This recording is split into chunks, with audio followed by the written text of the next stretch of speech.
तो हम लोगों ने कल कहाँ तक पढ़ा था?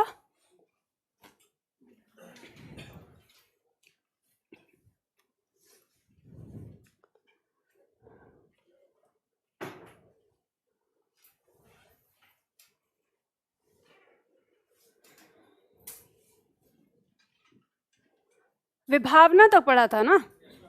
आज हम पढ़ेंगे अन्युक्ति अलंकार। देखो, इसे भी हम नाम से पहचान सकते हैं। अन्युक्ति शब्द बना है अन्य प्लस उक्ति। उक्ति का अर्थ होता है कथन, अन्य माने किसी दूसरे के लिए, किसी दूसरे के माध्यम से किसी दूसरे के लिए जो कथन कहा जाता है उसे हम क्या कहते हैं? अन्युक्ति अलंकार कहते हैं। इसमें परिभाषा लिखो, फिर हम इसे समझते हैं।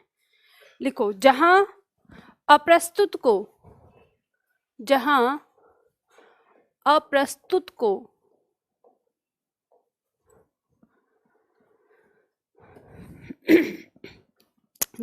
अप्रस्तुत को प्रस्तुत मानकर,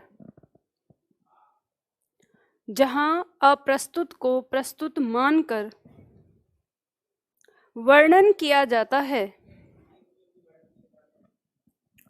जहां अप्रस्तुत को प्रस्तुत मानकर वर्णन किया जाता है,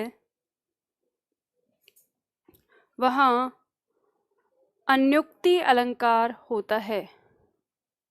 वहां अन्युक्ति अलंकार होता है।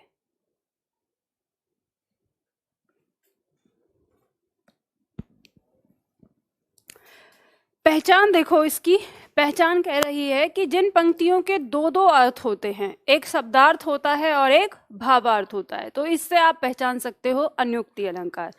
अन्युक्ति का मतलब क्या होता है? देखो, इस तरह से समझो, जैसे मान लो कि कोई ऐसा व्यक्ति है जिससे आप बहुत ज्यादा स्पष्ट रूप से उसकी बुराई नहीं कर सकते। मान लो आपका कोई दोस्त है या मित्र है। अब दोस्त और मित्र तो ऐसे होते हैं कि उनसे हम कह देते हैं हर बात, लेकिन आप मानो जैसे आपका बड़ा भाई है, आपकी सारी देखरेख करता है, और आप उससे, अगर वो कोई गलती कर रहा है तो आप उसे ये नहीं कह सकते कि तुम ये गलती कर रहे हो। तो ऐसे सिचुएशन में जहां पर इस तरह से हो कि भाई वो बड़ा है, आप सम्मान करते, तो ऐसी स्थिति में आपको पता है कि भाई गलती कर रहा है और आपको अपना फर्ज निभाना है कि उसका ध्यान उस गलती की तरफ लाना है। तो आप क्या करते हैं कि कोई आप कहानी बनाएंगे, कोई ऐसी कहानी अपने दोस्त की या किसी और चीज की, या कि मैंने न्यूज़पेपर में ऐसा पढ़ा, ऐसी कहानी आई, और जो घटना उसके साथ घट रही है वही बात बिल्कुल हूबहू आप उसके कहेंगे, और फिर उसका परिणाम जो आप अपने भाई को बताना चाहते हैं कि तुम ये काम कर रहे हो, इसका ये परिणाम निकल सकता है, तो वही परिणाम जो हुआ है वो आप बताते हैं, और फिर उससे आप सोचते हैं कि शायद ये अपनी कहानी से उसको मैच करके आगे के परिणाम को सीख जाए। तो आपने क्या किया कि जो वहां पे प्रस्तुत नहीं है उसको प्रस्तुत मान लिया, यानी अप्रस्तुत को प्रस्तुत मान लिया और वो वर्णन किया। तो आप जिसको कहना चाह रहे हैं उस तक भी बात चली गई और आपने किसी दूसरे के माध्यम से बात कही, तो उसी को कहते हैं अन्योक्ति।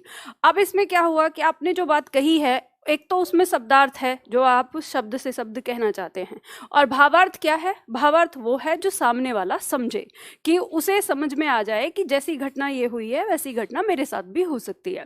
तो यहाँ पे वही आता है। इसीलिए हम जैसे पहचान करेंगे कि जिन पंक्तियों के अंदर आपको दो अर्थ दिखाई दे, एक शब्दार्थ और दूसरा भावार्थ, तो उन पंक्तियों में अन्युक्ति अलंकार होता है। जैसे उदाहरण दिया है यहाँ पर, नहीं पराग नहीं मधुर मधु, नहीं विकास इह काल, अली कली सो बिंदियो, आगे कौन हवाल। अब ये पंक्ति कहती हैं कि नहीं तो अभी पराग का समय है, और ना ही मधुर मधु, मधु मतलब शहद, ना ही शहद बनाने का समय आया है, और नहीं विकास यही काल, और ना ही कली से फूल बन जाने का समय आ गया है कि उसके विकास का समय है। अली कली ही सो बींधियो, अली मतलब भवरा, अगर भवरा ही उस कली को बींधना मतलब काट देगा तो आगे कौन हवाल, उसकी रक्षा फिर कौन करेगा। तो ये इसका शब्दार्थ है। अब पहले तो आप इस चीज को समझो, कि जो भंवरा होता है, अब यहाँ पे ये बात क्यों कही है कि कली की रक्षा भंवरा क्यों कर रहा है, तो प्रकृति में एक ऐसी घटना होती है कि जहाँ पर फूल खिले होते हैं तो वहाँ पे भंवरा भी होता है, और जहाँ फूल होते हैं वहाँ और भी बहुत सारे कीट पतंगे आते हैं। तो कीट पतंगों का उद्देश्य होता है उस फूल से रस चुनना, लेकिन जो भंवरा होता है वो उस कली की रक्षा करता है। ऐसा कहा जाता है, माना जाता है कि जो भंवरा है, जब तक कली से फूल नहीं बन जाता वो तब तक उसका रस नहीं चुनता है। वो अगर कोई और कीट पतंगा भी उस कली के इधर उधर आता है तो वो उसकी रक्षा करता है। तो वही यहाँ पे जो कवि है उसने यही बात कही है कि अगर रक्षा करने वाला ही उसको बीधने लग जाएगा तो फिर उसकी रक्षा कौन करेगा।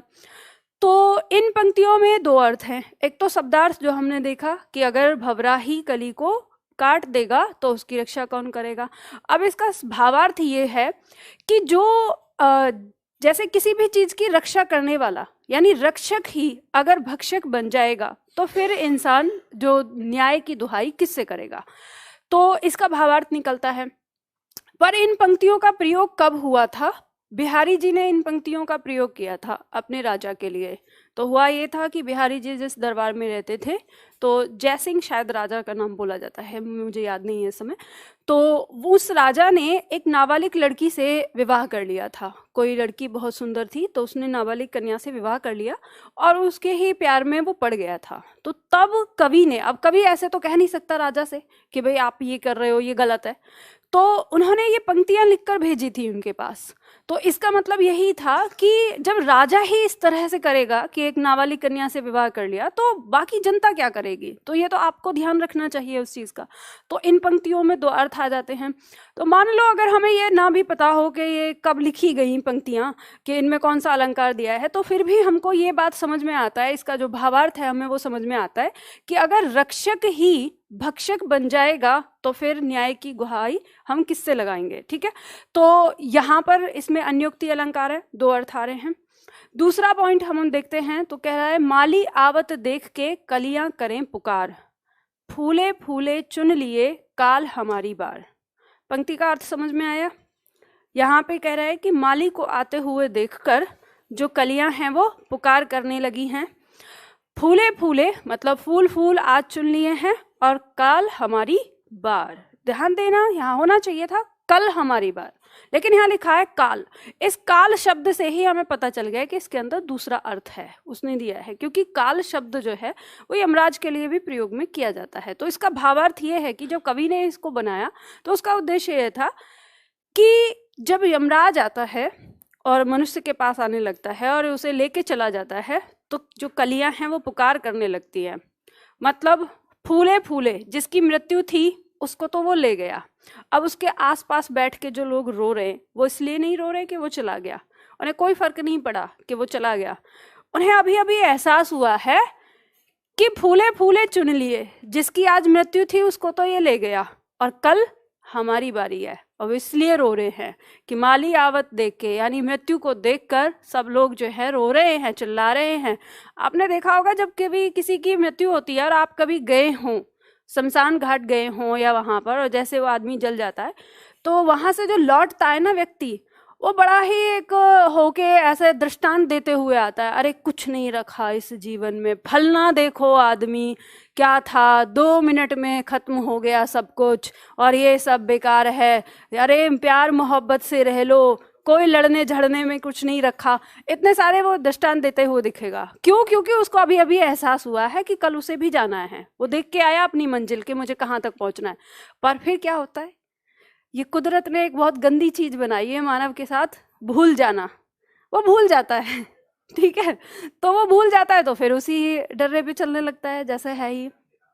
तो ये कहा जाता है ना, दुनिया का सबसे बड़ा आश्चर्य, दुनिया का सबसे बड़ा आश्चर्य ये है कि हर व्यक्ति ये जानता है कि वो एक दिन मरेगा, लेकिन वो जीता ऐसे है जैसे वो कभी नहीं मरेगा। तो ये दुनिया का सबसे बड़ा आश्चर्य है कि सबको पता है कि वो मर जाएगा, कुछ नहीं यहाँ से लेके जाने वाला। हाँ जी, तो इसमें दो अर्थ आ जाते हैं। एक तो आ जाता है शाब्दिक अर्थ, जो माली आवत देखते फूलों की बात हो रही है, और दूसरा आ जाता है मनुष्य की, यानी मृत्यु से हम डरते हैं और हम कैसे सोचते हैं कि जब किसी की मृत्यु को देखते हैं तो हमें एहसास होता है कि कल हमारी बारी है, तो यहाँ पर दो भावार्थ हो जाते हैं, एक शब्दार्थ और एक भावार्थ। तो इन पंक्तियों में है अन्युक्ति अलंकार। तो कलियों का मतलब, तो कलिया ही तो है हम, मतलब ये जो अभी पूरी तरह से खिले नहीं है, मतलब जिनकी अभी मृत्यु आई नहीं है। ठीक है, अब देखो जिस समय कोरोना की लहर चल रही थी और जब आपको न्यूज सुनाई जा रही थी कि उसके घर से मर गया, उसके घर से मर गया, ये हो गया, वो हो गया, तो उस समय लोगों के विचार आप सुनते, अरे कुछ नहीं है, 2 मिनट बात कर लो। हालांकि लोग ऐसे थे कि अगर कोई मर जा रहा है तो अपने मरने का भय इतना था कि उस इंसान को अर्थी तक नहीं दे रहे थे, कदें कंधा, उसकी अर्थी को कंधा तक नहीं दे रहे थे लोग, इतना डर था। बट ऐसे बोल रहे थे कि ये कर लो, वो कर लो, कुछ नहीं रखा जीवन में। तो खैर, दिलेर व्यक्ति तो बहुत कम ही मिलते हैं, डरते ज़्यादा हैं। मैं ये सोचती हूँ कि हम क्यों डरते हैं मृत्यु से। जब मृत्यु, मैं ऐसे सोचती हूँ कि हमें ना ऐसे जीना चाहिए कि मृत्यु तो आनी है, आ जाए या 60 साल बाद, 70 साल बाद, 80 साल बाद या 100 साल बाद, आनी तो है ही। लेकिन जीवन ऐसा होना चाहिए कि आप जितना भी जी के जाओ ना, वो युगों तक याद रखा जाए। भगत सिंह कितने साल जिया? 23 साल। 23 साल में हमने शायद अपनी कहते ना, अपने आप से 1 रुपया कमा के कहीं नहीं अपना खर्च किया होगा, माँ बाप के ही कंधे पर बोझ बने रहे, और वो 23 साल में मर के अमर हो गया, आज भी याद कर रहे। रानी लक्ष्मीबाई 22 साल की थी, 22 साल की उम्र में मर के चली गई, कि आज भी जब नाम आता है तो विदेशी लिखते हैं कि मर्दों में अगर कोई मर्दानी थी तो लक्ष्मीबाई थी। तो जीवन ऐसा होना चाहिए। तो मैं वही सोचती हूँ कि आप जितना भी जीवन जियो, ऐसा होना चाहिए कि जब मृत्यु आए ना, वो आपने एक मूवी सुनी होगी, अक्षय कुमार की एक मूवी आई थी कि जब मृत्यु से मैं आंखें लड़ाऊं तो मैं अपनी मूंछों पर ताव देता हुआ नजर आऊं। हाँ, राउडी राठौर। तो मूवी सिर्फ ऐसे ही मत देखा करो, कुछ सीखा करो उनसे, है ना, सारी चीजें। चलो आप अगला करते हैं, अपहनुति अलंकार। अपहनुति शब्द का अर्थ होता है छिपाना। ठीक है, अपहनुति का अर्थ होता है छिपाना। लिखिए इसमें, जहां उपमेय का निषेध करके,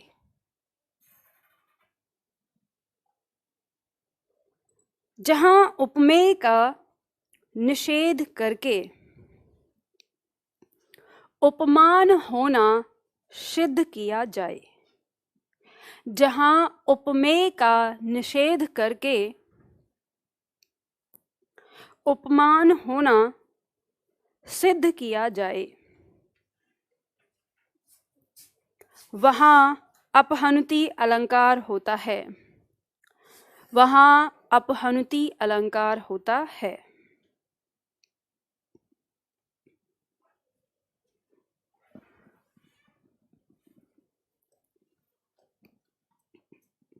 जिन छात्रों ने मेरी वर्णमाला वाली क्लास पढ़ी है, वर्तनी वाली, वो छात्र शांत रहेंगे। बट जो नए छात्र हैं वो जरा मुझे ये बताएं कि यहाँ पर जो ये ह और न लिखा है, इसमें कौन सा वर्ण पूरा है और कौन सा आधा है?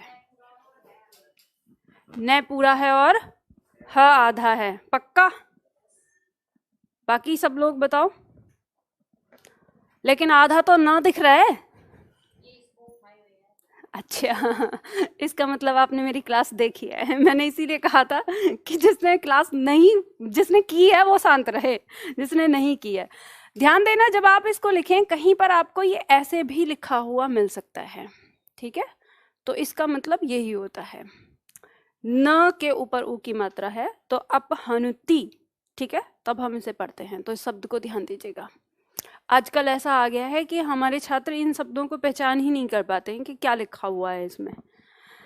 ठीक है, क्या लिखा आपने? जहां उपमेय का निषेध करके उपमान होना बताया जाता है, वहां अपहनुति अलंकार होता है। देखो ऐसे ध्यान देना, यहाँ क्या करता है कि जो उपमेय है, मुख्य वस्तु, उसे कहता है कि ये नहीं है, ये उपमान है। मतलब जैसे मान लो कि अगर हम मुख को बनाते हैं उपमेय और चंद्रमा को बनाते हैं उपमान, तो जब हमें अगर उस पंक्ति में अपहनुति अलंकार लगाना होगा तो हम कैसे लगाएंगे कि यह मुख नहीं है, यह क्या है? चंद्रमा हैं। तो वहां पे हम प्रयोग करते हैं कि ये नहीं है, तो नहीं शब्द आपको देखने को अक्सर मिलेगा, ठीक है। तो वहां पर हमारा अपहनुति अलंकार होता है। जैसे कहा है गरजते घन नहीं बजते नगाड़े हैं। अब है क्या, वास्तव में काले घने बादल जो हैं वो गरज रहे, जोर जोर से गरज रहे। अब कवि ने क्या किया है कि काले घने बादल की जो तुलना की है वो नगाड़ों से की है, पर इसमें डाल दिया उन्होंने अपहनुति अलंकार। तो इन्होंने क्या किया है कि ये गरजते घन नहीं है, जो ये गरज रहे हैं ये काले घने बादल नहीं हैं, ये क्या हैं, बजते नगाड़े हैं। तो नगाड़े से इसकी तुलना की गई है। तो नगाड़े जो है यहाँ पर उपमान है, ठीक है। तो यहाँ हमें पता चल जाता है, क्योंकि ये जो नहीं आया इससे हमें पता चल जाता है। अब जैसे यहाँ पे दूसरा उदाहरण दिया है कि इस तरह से होता है। आपकी परीक्षा में एक बार प्रश्न आया था कि निम्न में से अपहनुति अलंकार किस में है, तो उसमें ये पंक्ति लिखी हुई थी कि यह मुख नहीं है चंद्रमा है। तो ये हमारा उत्तर है, क्योंकि उसमें उपमेय को क्या किया है, नकारा गया है और उपमान होना लिखा गया है।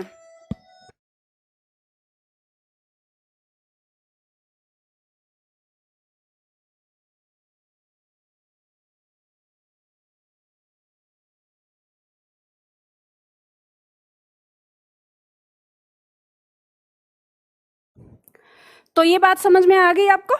चलो आगे बढ़ते हैं। अगला आता है दीपक अलंकार। दीपक अलंकार ये यूपीएसआई की परीक्षा में आ गया था। और ये कैसे आ गया, क्या होता है कि आपके जो मार्केट में इतने सारे प्रश्न रहते हैं, जैसे किताबें हैं पूरी, आपने देखा होगा कई सारी किताबें मोटी मोटी बनाई हैं, उसमें सारी परीक्षाओं के प्रश्न दे दिए गए हैं। तो आपके सिलेबस में दीपक अलंकार कभी नहीं था। दीपक अलंकार जो आता है अध्यापक वाली परीक्षाओं में आता है।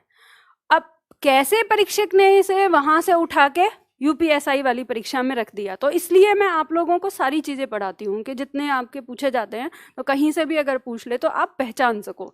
तो पता नहीं होता है, क्योंकि वो प्रीवियस क्वेश्चन पेपर उठाता है, वहां से कोई भी क्वेश्चन उठा लेगा। अलंकार ही है तो सोचा कि ठीक है अलंकार से ही उठा के रख दो।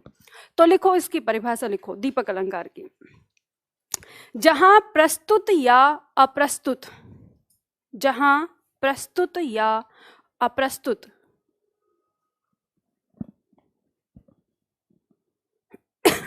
का एक ही धर्म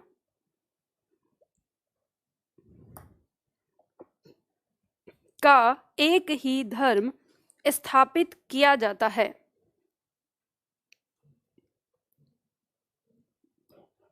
का एक ही धर्म स्थापित किया जाता है, वहां दीपक अलंकार होता है, वहां दीपक अलंकार होता है।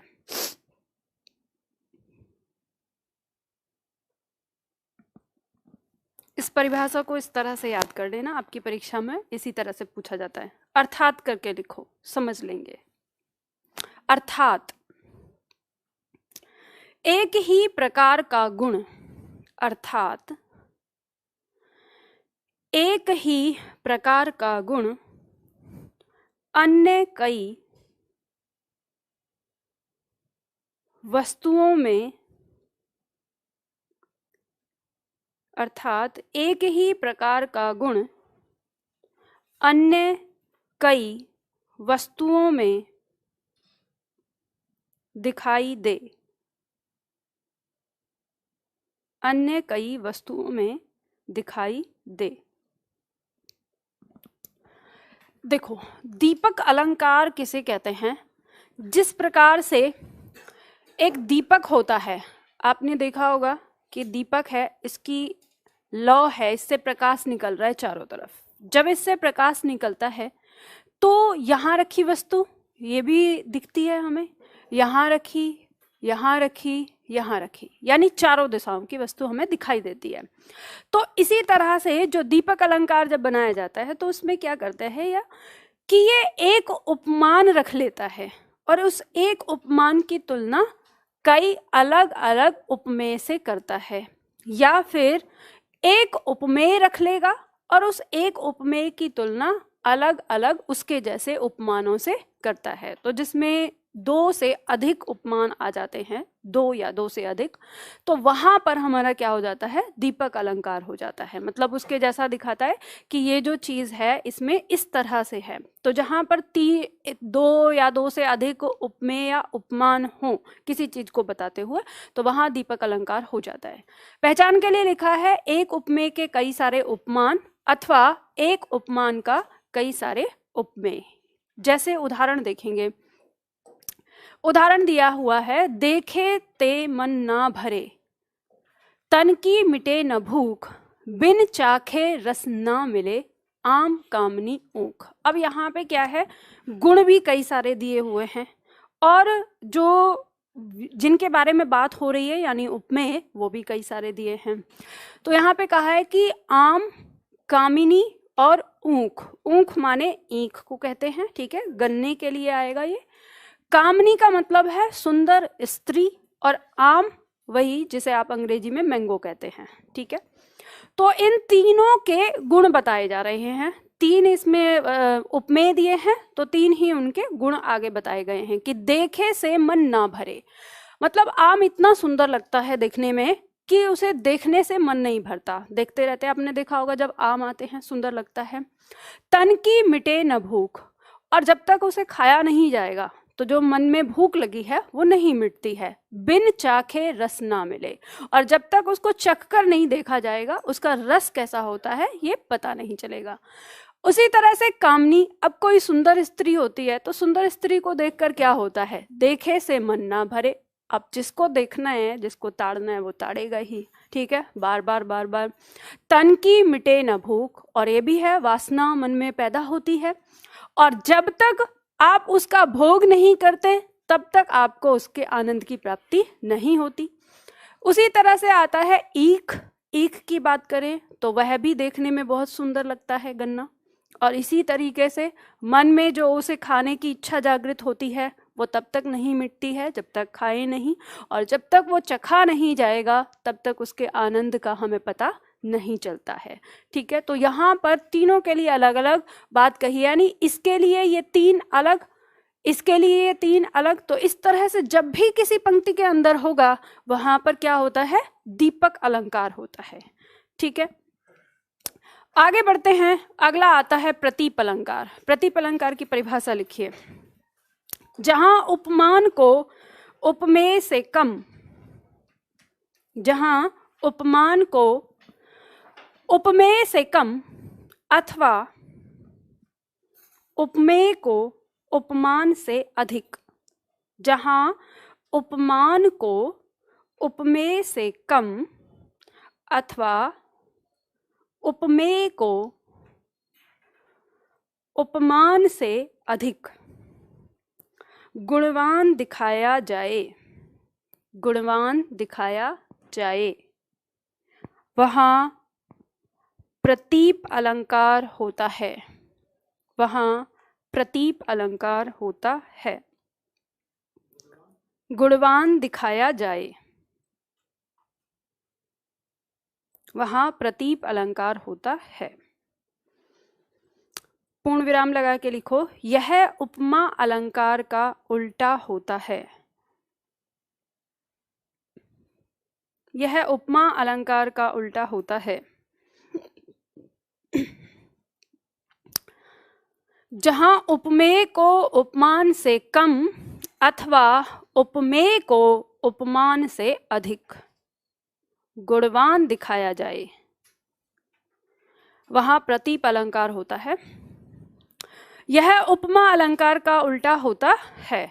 अब ये जो लिखा है आपने लास्ट में कि यह उपमा अलंकार का उल्टा होता है, इसको आप हाईलाइट कर लीजिए, क्योंकि आपकी परीक्षा में प्रतीप अलंकार से यह पंक्ति कई बार पूछी गई है कि उपमा अलंकार का उल्टा अलंकार कौन सा होता है, तो प्रतीप अलंकार होता है, ठीक है।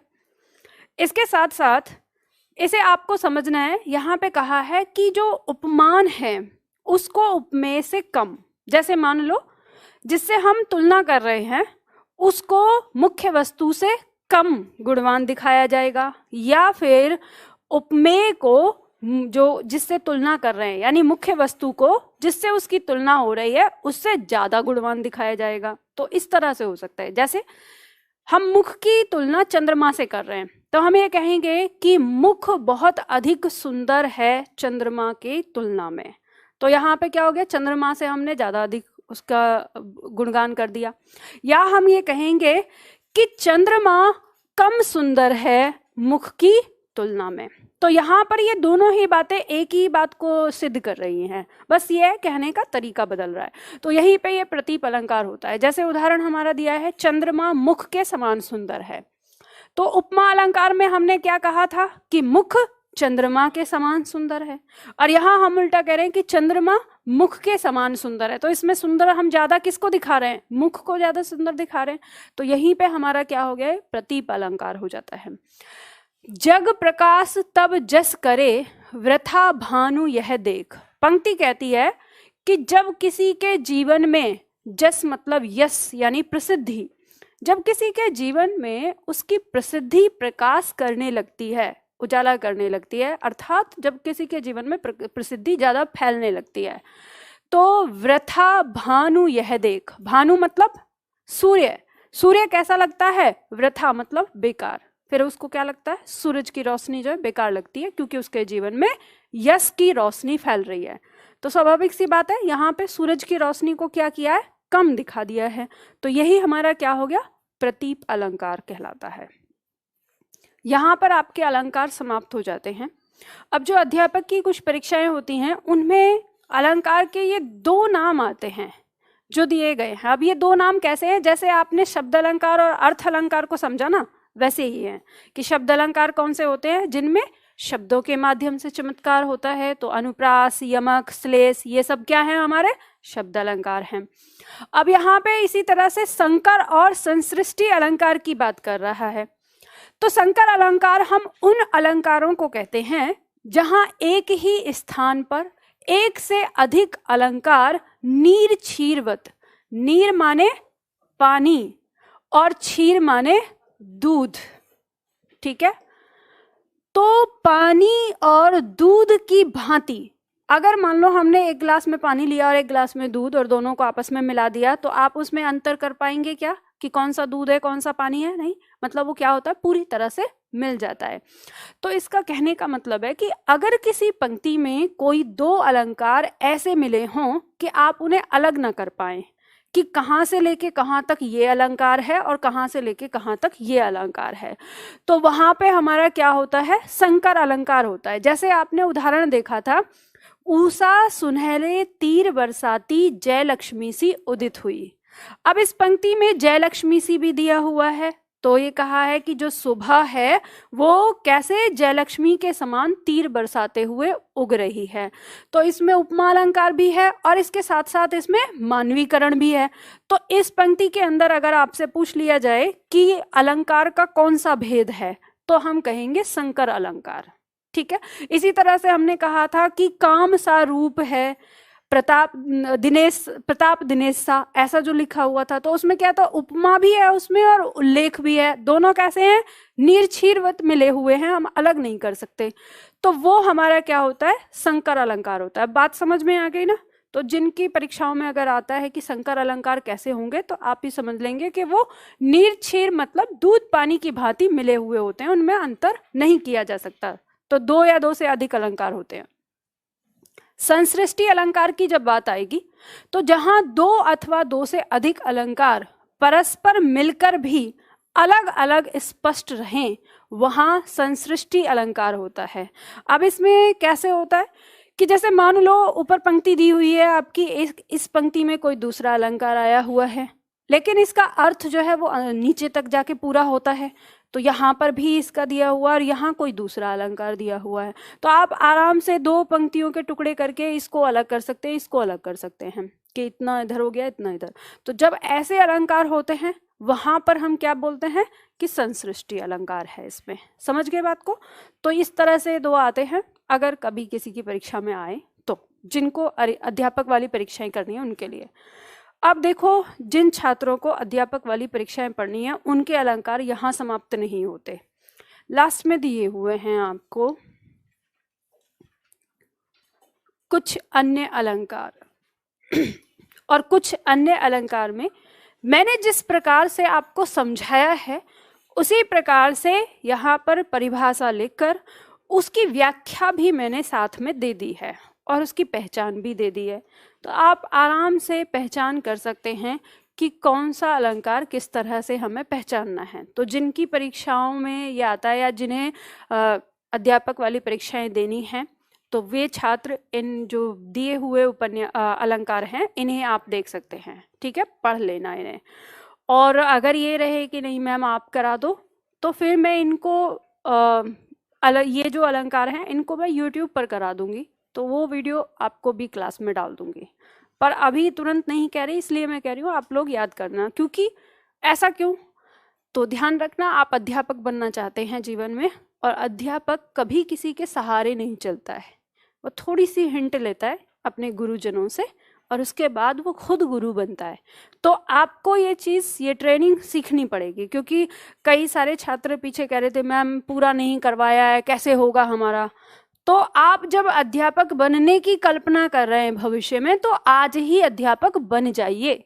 ये मत सोचिए कि भविष्य में बनेंगे, आज ही बन जाइए। तो अध्यापक क्या करता है, आपके पास कोई डाउट होगा तो आप मेरे पास आएंगे, और मेरे पास कोई डाउट होगा तो मैं कहाँ जाऊंगी, कोई है ही नहीं। गूगल गूगल बाबा हिंदी नहीं पढ़ाता, वो सब कुछ पढ़ाता होगा लेकिन हिंदी में वो हमारे हिंदी भाषी वाले लोगों से भी ज्यादा गंदा है, तो उसकी हिंदी अच्छी नहीं है, ठीक है। तो मैं कहाँ जाती हूँ, मैं जाती हूँ ईश्वर की शरण में। फिर मैं आह्वान करती हूँ, माँ सरस्वती मुझे ज्ञान दो, ये जो प्रॉब्लम आ रही है इसको कैसे सॉल्व करें। तो ज़्यादा से ज़्यादा पढ़ना होता है।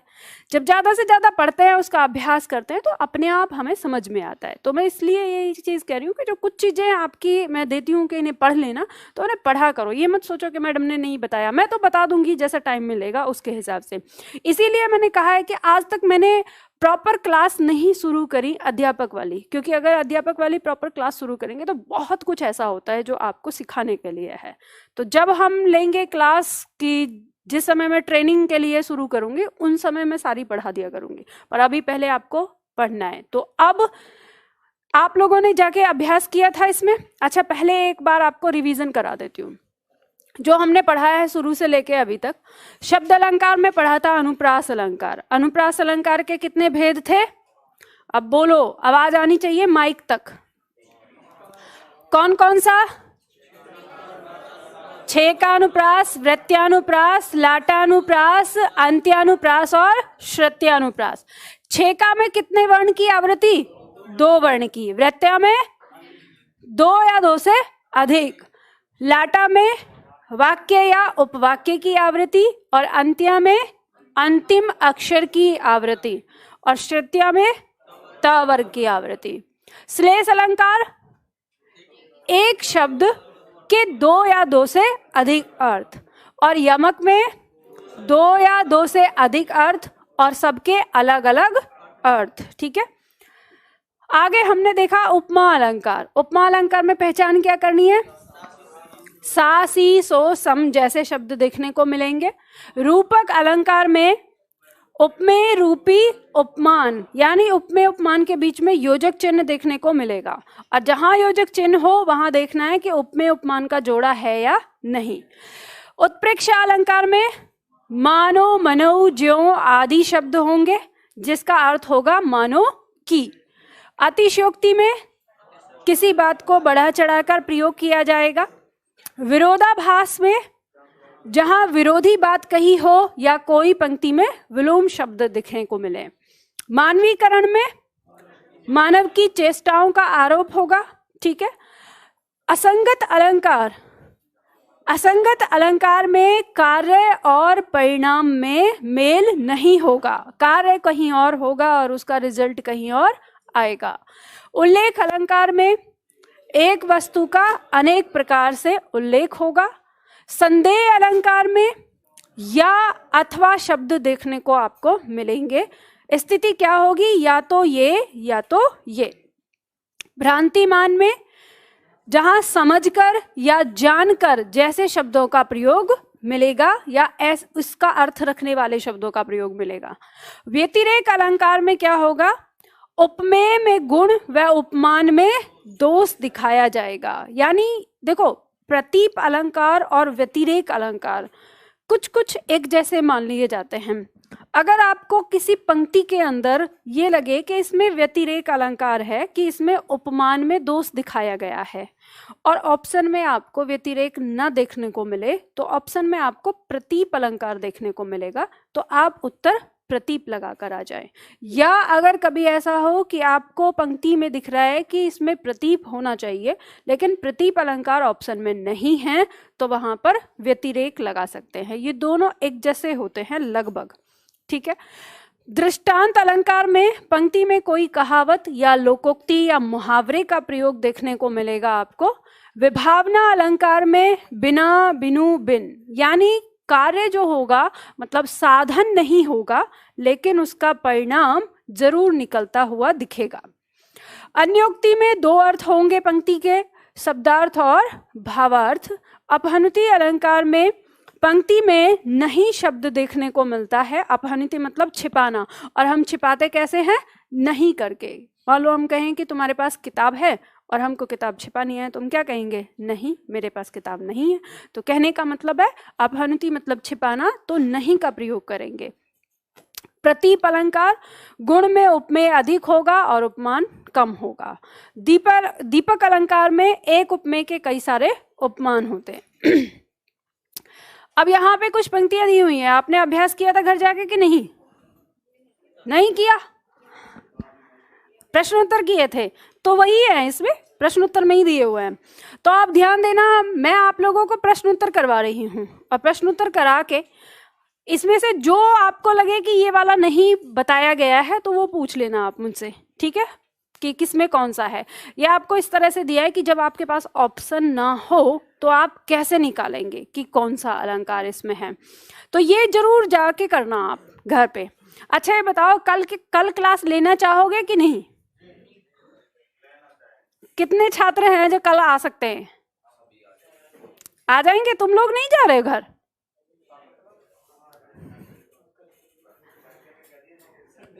हाँ बिल्कुल सही, भाई आज क्लास इसलिए तो खाली है। कुछ छात्र मुझसे कह रहे थे कि हमारे फलने फलने सर ने 4 दिन की छुट्टी कर दी है, फलने फलने सर ने 5 दिन की छुट्टी कर दी है, ऐसे ऐसे।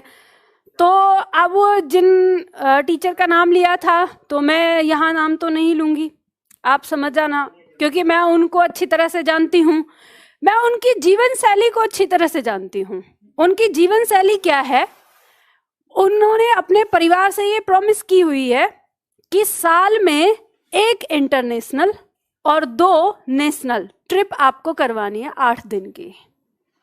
अब उन्होंने अपनी फैमिली से प्रॉमिस किया हुआ है, तो वो हर 2 महीने 3 महीने पे बच्चों की छुट्टी करके घूमने के लिए निकल जाते हैं।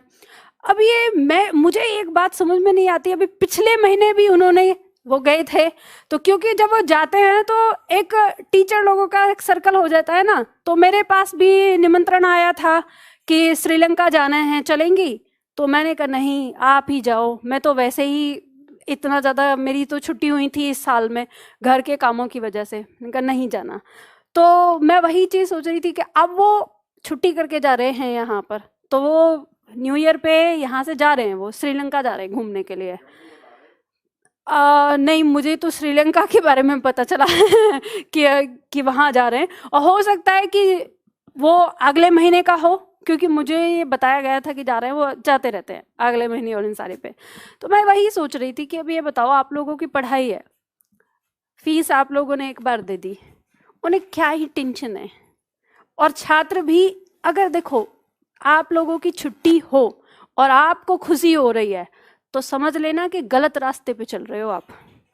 अगर छुट्टी हो और मन में कष्ट हो कि अरे छुट्टी नहीं होनी चाहिए थी, पढ़ा देते, एक दिन खराब हो जाता, तो समझ लो कि आप सीरियस हो, आप गंभीर हो अपनी चीज़ों को लेकर।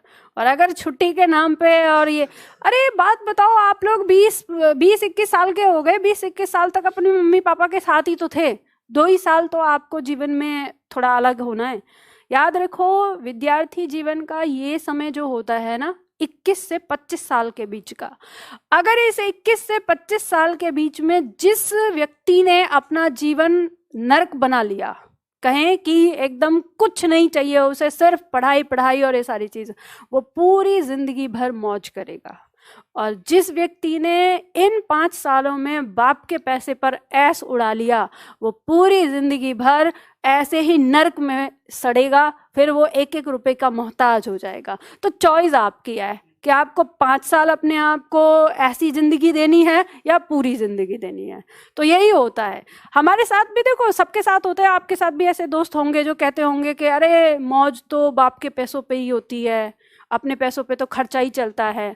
पर मैं उनमें से थी, मैं कहती थी कि नहीं, मौज तो हम अपने ही पैसे पे करेंगे और अपने ही पैसे पे अपने माँ बाप को भी घुमाएंगे। ये जज्बा होना चाहिए। कौन कहता है कि पैसे मतलब बाप के पैसे पे मौज होती है, तुम इतना कमाओ अपने पापा से भी ज्यादा।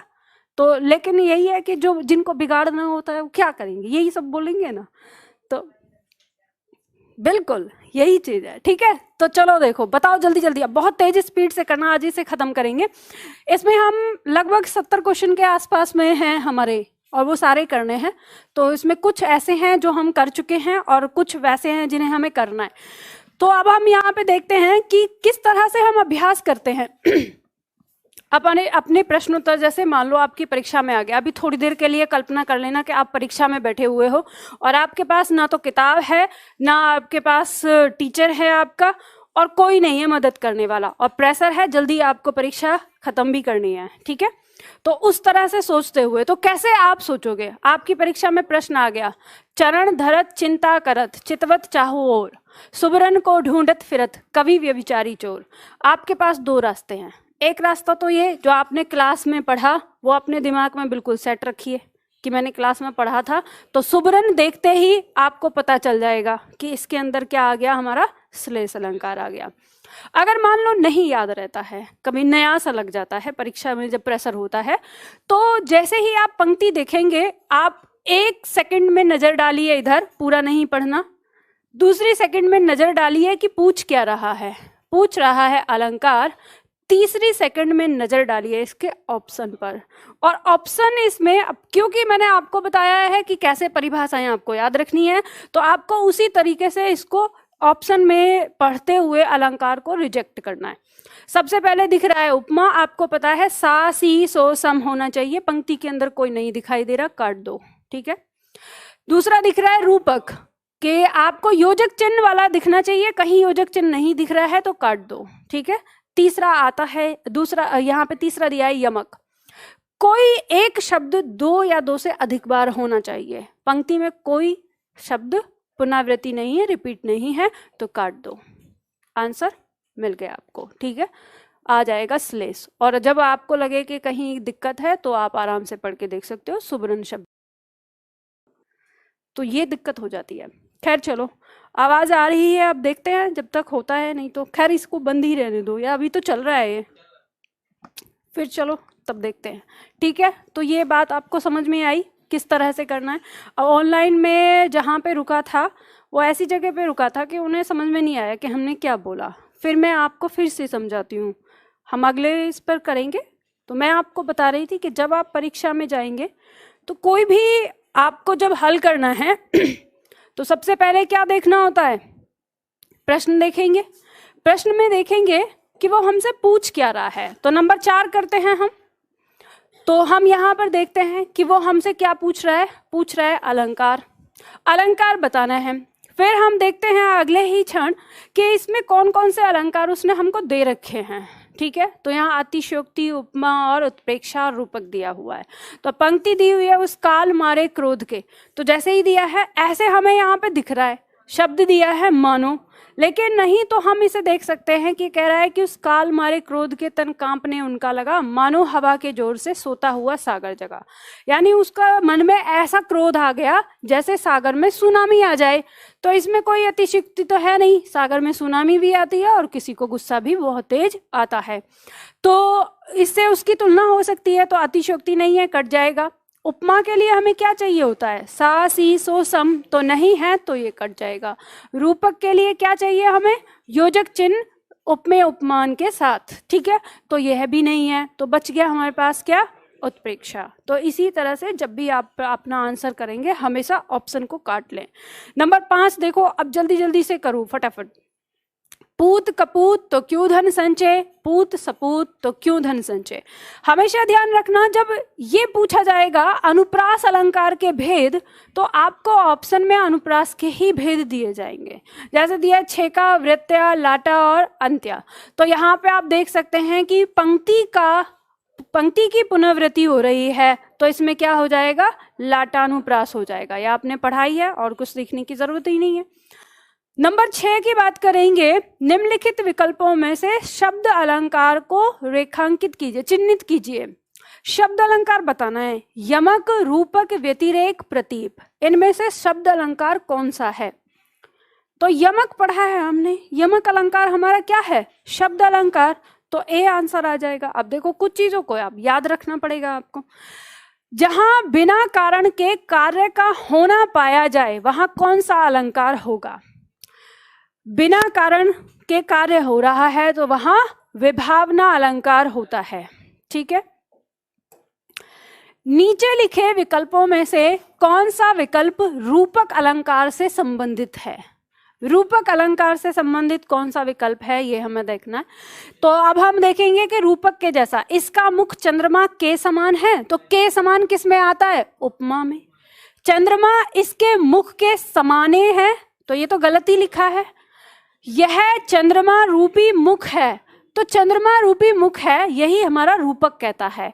यह मुख है अथवा चंद्रमा, तो ये किस में है, संदेह में, ठीक है। तो ऐसे भी आपसे प्रश्न किया जा सकता है कि जरूरी नहीं कि आपको पंक्ति ही देगा, कोई ऐसी पंक्ति दे देगा जिसमें इस तरह की स्थिति आ रही हो और आप उसे पहचानेंगे, ठीक है। तो आंसर क्या हो जाएगा, सी। तरनी तनुजा तट तमाल तरवर बहु छाए, कौन सा अलंकार है, अनुप्रास, यमक, उत्प्रेक्षा, उपमा। तो आपको पता है त वर्ण की आवृत्ति, तो इसलिए अनुप्रास हो गया। अब देखो दिया है 10। नवल सुंदर श्याम शरीर की सजल नीरद सी कल क्रांति थी। तो यहाँ पे उपमा, रूपक, श्लेष, उत्प्रेक्षा दिया है। तो आप देखो रूपक इतनी जल्दी मत बोलो, यहाँ पे दिया है मैंने आपको कहा है योजक चिन्ह जरूर देखो, लेकिन वो उपमेय उपमान होना चाहिए। तो कह रहा है श्याम शरीर, श्याम रूपी शरीर नहीं होता, श्याम का शरीर। यहाँ पे क्या है इसका मतलब, कह रहा है नवल माने नया, सुंदर माने सुंदर, नया सुंदर श्याम का शरीर की सजल, सजल मतलब जल से युक्त, जल से भरा हुआ, नीरद किसका पर्यायवाची है, नीर माने पानी, द माने धारण करने वाला अर्थात बादल। तो बादल सा, यहाँ पे सी दिया है, तो बादल के समान, जैसे जल से भरे हुए बादल की कल क्रांति होती है, मतलब उसकी चमक होती है, वैसी ही चमक किसकी है, श्याम के शरीर की। तो यहाँ पे रूपक तो कहीं है ही नहीं, क्या है, सी दिया है, उपमा है।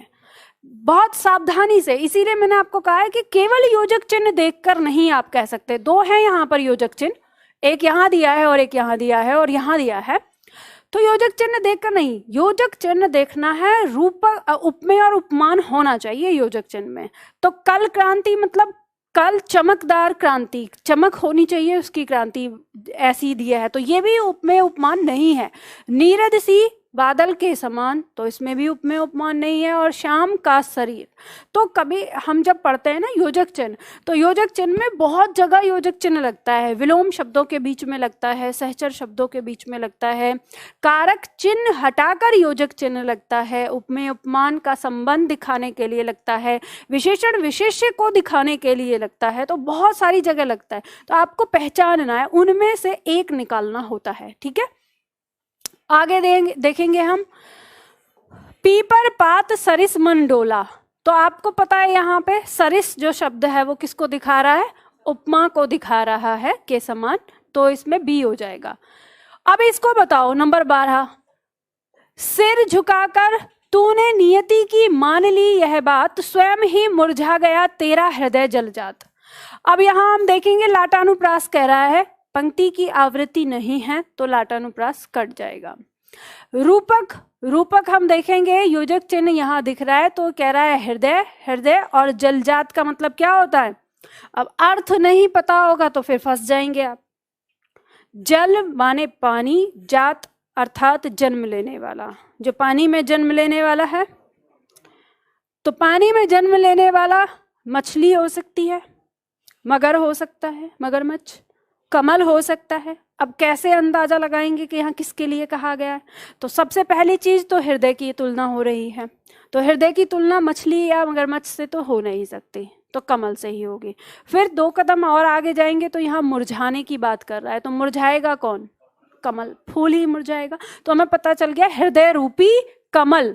तो हृदय रूपी कमल, तो कमल की तुलना हो सकती है, तो हृदय और जलजात में क्या है? उपमेय उपमान का संबंध है, तो हमें पता चल जाता है कि इसमें रूपक होगा। वक्रोक्ति ये कह रहा है कि सिर झुकाकर, मतलब बहुत आसानी से तूने ये नियति मतलब प्रकृति की बात मान ली और इतनी आसानी से अपने आप ही तेरा जो हृदय रूपी कमल है वो मुरझा गया, तो इस बात में कहीं कोई टेढ़ा कथन नहीं है, तो वक्रोक्ति नहीं होगा। और कोई ऐसा शब्द नहीं है जिसके एक से अधिक अर्थ निकलते हों, तो श्लेष भी नहीं है। तो रूपक अलंकार हमारा हो गया किसमें? यहाँ पर, कि जो तेरा हृदय रूपी कमल है वह अपने आप ही मुरझा गया है। तो यहाँ हमें पता चल जाता है कि रूपक है। अब देखो नंबर 13, फूले कांस सकल मही छाई, जनु बरसा ऋतु प्रकट बुढ़ाई। अब यहाँ देख सकते हैं यमक दिया है पहले, किसी शब्द की आवृत्ति नहीं है, काट दो इसको। आगे दिया हुआ है, अगर हम देखें श्लेष, कोई ऐसा हो सकता है शब्द जिसमें जिसके एक से अधिक अर्थ हो, तो इसीलिए मैंने आपको पहले दिन ये कहा था कि अनेकार्थक शब्द आप उसके अनेकार्थक याद करें ना करें, लेकिन ये जरूर याद रख लेना कि कौन कौन से शब्द में अनेक अर्थ होते हैं। तो वो चीज दी थी, इससे आपको क्या है यहाँ पे हिंट मिल जाती है। ठीक है, तो इस तरह से हमें देखने को मिलता है कि इसमें कोई शब्द नहीं है। पर हम आगे बढ़ते हैं, देखेंगे कि क्या उत्प्रेक्षा, उत्प्रेक्षा कहता है जनु, मनु, मानो, जनु। तो यहाँ पे जनु दिया है, ये कह रहा है कि फूले कांस सकल, सकल माने सभी, मही माने पृथ्वी, तो पूरी पृथ्वी पर कांस के फूल खिलाए हैं। कांस के फूल खिलते हैं जब वर्षा ऋतु खत्म हो जाती है, समाप्त हो जाती है उसके बाद। तो यहाँ कवि कह रहा है कि सारी पृथ्वी पर कांस के फूल खिल आए हैं, उठ आए हैं, लग रहे हैं। जनुहु मानो की वर्षा ऋतु प्रकट होकर बुझ गई है, समाप्त हो गई है। ठीक है, तो यहाँ पे मानो कि अब उसे ऐसा कोई दृश्य दिखाई दे रहा है कवि को कि जो कांस के फूलों जैसा लग रहा है। तो वो कह रहा है कि ऐसा दृश्य उत्पन्न हो गया है पृथ्वी पर, मानो कि वर्षा ऋतु प्रकट होकर आकर बुझ गई है और फिर उसके बाद कांस के फूल आ गए हैं। तो कल्पना करवा रहा है ये। तो जनु शब्द का मतलब यहाँ पर मानो की, तो उत्प्रेक्षा हो जाएगा और इस तरह से आप इसका आंसर कर पाएंगे। ध्यान दीजिएगा, जब तक आप प्रैक्टिस नहीं करेंगे, अभ्यास नहीं करेंगे, तब तक चीज़ें आपको समझ में नहीं आएंगी। मैं आप लोगों को बहुत अच्छे से पढ़ा दूंगी और मैं अपनी तरफ से पूरी मेहनत कर दूंगी, लेकिन जब तक आप स्वयं नहीं निकलेंगे, याद रखो सदैव, अगर कंप्यूटर पर बैठकर आप गाड़ी चलाना सीखते हैं तो वहाँ चाहे आप कितने भी परफेक्ट क्यों ना हो जाएं, तब तक कोई मतलब नहीं होता उसका, जब तक आप स्वयं नहीं निकलते सड़क पर गाड़ी लेकर। तो जब आप सड़क पर गाड़ी लेकर निकलेंगे तभी आप चलाना सीखेंगे, आपको तभी पता चलेगा। यहाँ आपको सब कुछ याद हो जाए ना, बिल्कुल, अगर मैं अपने दिमाग की फोटोकॉपी भी कर दूँ ना आपके पास, तो भी आपके लिए वो कोई काम का नहीं होगा। क्यों? जब तक आप उसका अभ्यास नहीं करेंगे। तो इसलिए अभ्यास जरूर करना है, जैसे मैं बता रही हूँ, घर जाके करें, इसी को करें। यहाँ पे जो 70 क्वेश्चन मैंने दे रखे हैं, इन 70 से प्लस क्वेश्चन है, इन सारे क्वेश्चंस को अगर आप बार बार इनको बिल्कुल रट भी लेंगे ना, जैसे मैं बता रही हूँ, तो उतने में ही जब कोई नया आपके सामने आएगा, आप उस योग्य होंगे कि आप उसमें पहचान लेंगे। देखो जल्दी से बताओ, मुख बाल रवि सम लाल होकर ज्वाला सा बोधित हुआ। सम और सा 2 शब्द दे रखे हैं, तो क्या हो जाएगा? उपमा। दृष्टांत अलंकार यहां होता है कहां? उपमेय उपमान की समानता में। उपमेय के रूप में कही बात उपमान में भी हो उपमेय से उपमान की विशिष्टता में, उपमेय से उपमान की हीनता में। बी, उपमेय में कही बात उपमान में भी होती है। शेष सुरेश गणेश दिनेश महेश हूं जाहि निरंतर गावे, इस पंक्ति में कौन सा अलंकार है? देखो मैंने आपको बताया था अनुप्रास अलंकार दो तरीके से देखना है, तो शब्द की शुरुआत में वर्ण देखना है या शब्द के अंत में। तो इसमें शब्द के अंत में आया है स स स स स, तो यहां पर हमारा क्या हो जाएगा? अनुप्रास अलंकार हो जाएगा। तो पर बारो उर्वशी सुन राधिके सुजान, तू मोहन के उर्वशी हवे उर्वशी समान। 3 उर्वशी शब्द आए हैं, यमक अलंकार होगा, पढ़ाई था हमने इसमें। नंबर 18, जहां उपमेय की उपमान से समानता बताई जाएगी। अब समानता बता रहा है उपमा अलंकार, बहुत बार पूछा जाता है उपमा। राधा बदन चंद्र सो सुंदर, सो आया है तो क्या हो जाएगा? उपमा हो जाएगा। ज्यों ज्यों बूढ़े श्याम रंग त्यों त्यों उज्जवल होए, जैसे जैसे श्याम का रंग, कृष्ण का रंग चढ़ता जा रहा है वैसे वैसे उजाला होता जा रहा है। तो इसमें क्या है? विरोध का आभास है। ठीक है, आप ऐसे भी पहचान सकते हैं। यमक के लिए आप कहेंगे कि मैम ज्यों ज्यों और त्यों त्यों, तो ज्यों ज्यों अगर आ रहा है तो उनका अर्थ दोनों जगह एक ही है, इसलिए यमक नहीं होगा। और उपमा सासी सो कम दिया नहीं है, मानो मनो दिया नहीं है, तो बच गया विरोधाभास। ठीक है, अब दिमाग को चलाओ चाचा चौधरी से भी तेज, इतनी तेज हो जाना चाहिए, एकदम घूम जाना चाहिए, है ना। मानो माई घन घन अंतर दामिनी, इस पंक्ति में कौन सा अलंकार होगा? पहले ही मानो दिया है, मानने की बात कर रहा, उत्प्रेक्षा आ जाएगा, कुछ और है ही नहीं इसमें। आगे देखो नंबर 22, किस पंक्ति में अपहनुति अलंकार है? और जैसे ही अपहनुति आ जाए अर्थ बताया छिपाना, याद रखना है। इसका मुख चंद्रमा के समान है, चंद्र इसके मुख के समान है, इसका मुख ही चंद्र है, यह मुख नहीं चंद्र है। ये प्रश्न आया था आपके। अपहनुति का मतलब बताया छिपाना, और छिपाएंगे कैसे? नहीं, तो इस जिसमें नहीं है वही होगा। ठीक है, यह मुख नहीं चंद्र है। उपमेय का निषेध करके उपमान होने का आरोप किया जाए, वहां अलंकार होगा। अब निषेध का मतलब तो वही है जो अभी हम पढ़ रहे, तो कौन सा अलंकार होगा? अपहनुति होगा। ठीक है, उपमेय में कल्पित उपमान की संभावना को कहते हैं। अब कल्पित शब्द मैंने कहा था, कल्पना, काल्पनिक, कल्पित शब्द आ जाए तो क्या होगा? वो उत्प्रेक्षा होगा। तो भले ही संभावना यहाँ पे दिया हो, जैसे हमने उसमें पढ़ा कि समानता की संभावना, और फिर यहाँ पे कह देता है कि कल्पित की संभावना, दोनों एक जैसे लगते हैं कि संभावना वहां भी आ रहा है, संभावना वहां भी आ रहा है। इसी तरह से करके वो क्या करता है? आपके अंदर उलझन डालता है कि आप इसमें कंफ्यूज हो जाए। विमल वाणी ने वीणा ली कमल कोमल कर में सप्रीत, अनुप्रास है व वर्ण की आवृत्ति, फिर क वर्ण की आवृत्ति हो रही है। विमल मतलब साफ, जैसे कहते हैं साफ सुथरा, कोमल, पवित्र। चारु चंद की चंचल किरणें, तो चारु चंद्र, च वर्ण की आवृत्ति है, अनुप्रास हो जाएगा। रहमन जो गति दीपक की, कुल कपूत गति सोए, बारे उजियारे करे बड़े अंधेरो होए।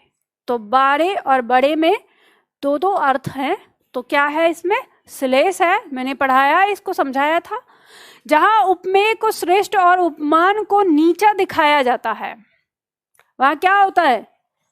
व्यतिरेक। याद रखना है इन पंक्तियों को, ऐसे ही आता है। देखो ये जैसे व्यतिरेक है, दृष्टांत है या प्रतीप है, ये आते हैं आपकी परिभाषा से। इसमें पंक्तियों में बहुत कमी आता है, परिभाषा से पूछ लिया जाता है, तो इन्हें याद रखना है। चरण कमल बंदो हरिराय में कौन सा अलंकार होगा? चरण रूपी कमल की बात हो रही है तो रूपक हो जाएगा। ठीक है, नवल सबल सुंदर श्याम शरीर में अलंकार होगा। उल्लेख अलंकार होगा, क्योंकि श्याम के शरीर की जो बात हो रही है, नवल है मतलब नया है, सबल मतलब ताकतवर है, सुंदर मतलब सुंदर है। तो जहां पे किसी एक चीज का वर्णन दो या दो से अधिक बार अलग तरीके से व्यक्त किया जाए तो उल्लेख अलंकार होता है। ठीक है। बिनु पद चले सुने बिनु काना, कर बिनु कर्म करे विधि नाना। बिनु शब्द का प्रयोग हुआ है, बिना पैरों के चलता है, बिना कानों के सुनता है, तो क्या हो जाएगा? विभावना। ठीक है, विभावना अलंकार हो जाएगा। दिवसावसान का समय मेघमयी आसमान से उतर रही वह संध्या सुंदरी, परी सी धीरे धीरे धीरे। प्रस्तुत पंक्ति में कौन सा अलंकार है? उपमा, रूपक, मानवीकरण या उपयुक्त सभी। प्रश्न को पूरा पढ़ लिया करो, उसके बाद उत्तर दिया करो। ठीक है, तो यहां पर तीनों हैं। उपमा कैसे है? परी सी। ठीक है, अब रूपक कैसे है? संध्या रूपी सुंदरी, शाम। ठीक है, शाम की बात हो रही है, शाम रूपी सुंदरी। और इसके बाद मानवीकरण क्या है?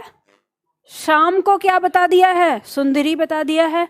और कैसे उतर रही है? परी के समान धीरे धीरे। तो जैसे ही आप इस बात को बोलते हैं आपके दिमाग में कल्पना हो आती है कि कोई परी है और वो उतर रही है, तो मानवीकरण हो गया इस पे, तो तीनों हो जाएगा, तो उपर्युक्त सभी इसका उत्तर हो जाएगा।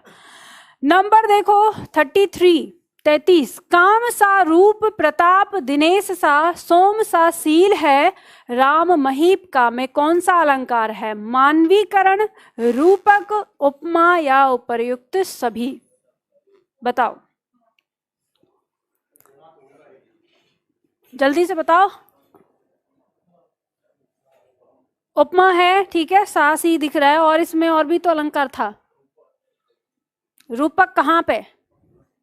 ऊपर वाले प्रश्न पे मत जाना, मैंने जानबूझ के उसके साथ रखा है ये, क्योंकि सीधे फिर क्या करते हो? उपर्युक्त सभी। दिमाग लगाओ भाई। अरे आपको पता है काम सा रूप प्रताप दिनेश सा, सोम सा सील। अब एक बात को 3 बार कहा गया है तो उल्लेख अलंकार होना चाहिए, उल्लेख ऑप्शन में है नहीं, तो उपयुक्त सभी क्यों लगाएंगे? ठीक है।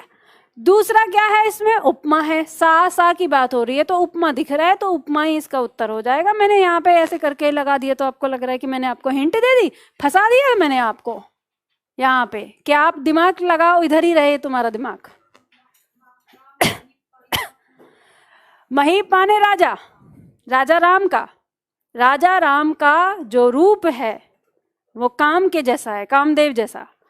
उनका जो प्रताप है वो दिनेश सूर्य के जैसा चमकदार है, और उनका जो शील आचरण व्यवहार है वो चंद्रमा के समान शीतल है। तो उनकी बात कर रही है। ठीक है, अच्छा इसका बताओ 34। अब अली रही गुलाब में अपत कटीरी डार, इसमें कौन सा अलंकार होगा? उपमा, उत्प्रेक्षा, अन्योक्ति, अतिशयोक्ति। पंक्ति कह रही है अब अली रही गुलाब में, कि अब अली मतलब भंवरा।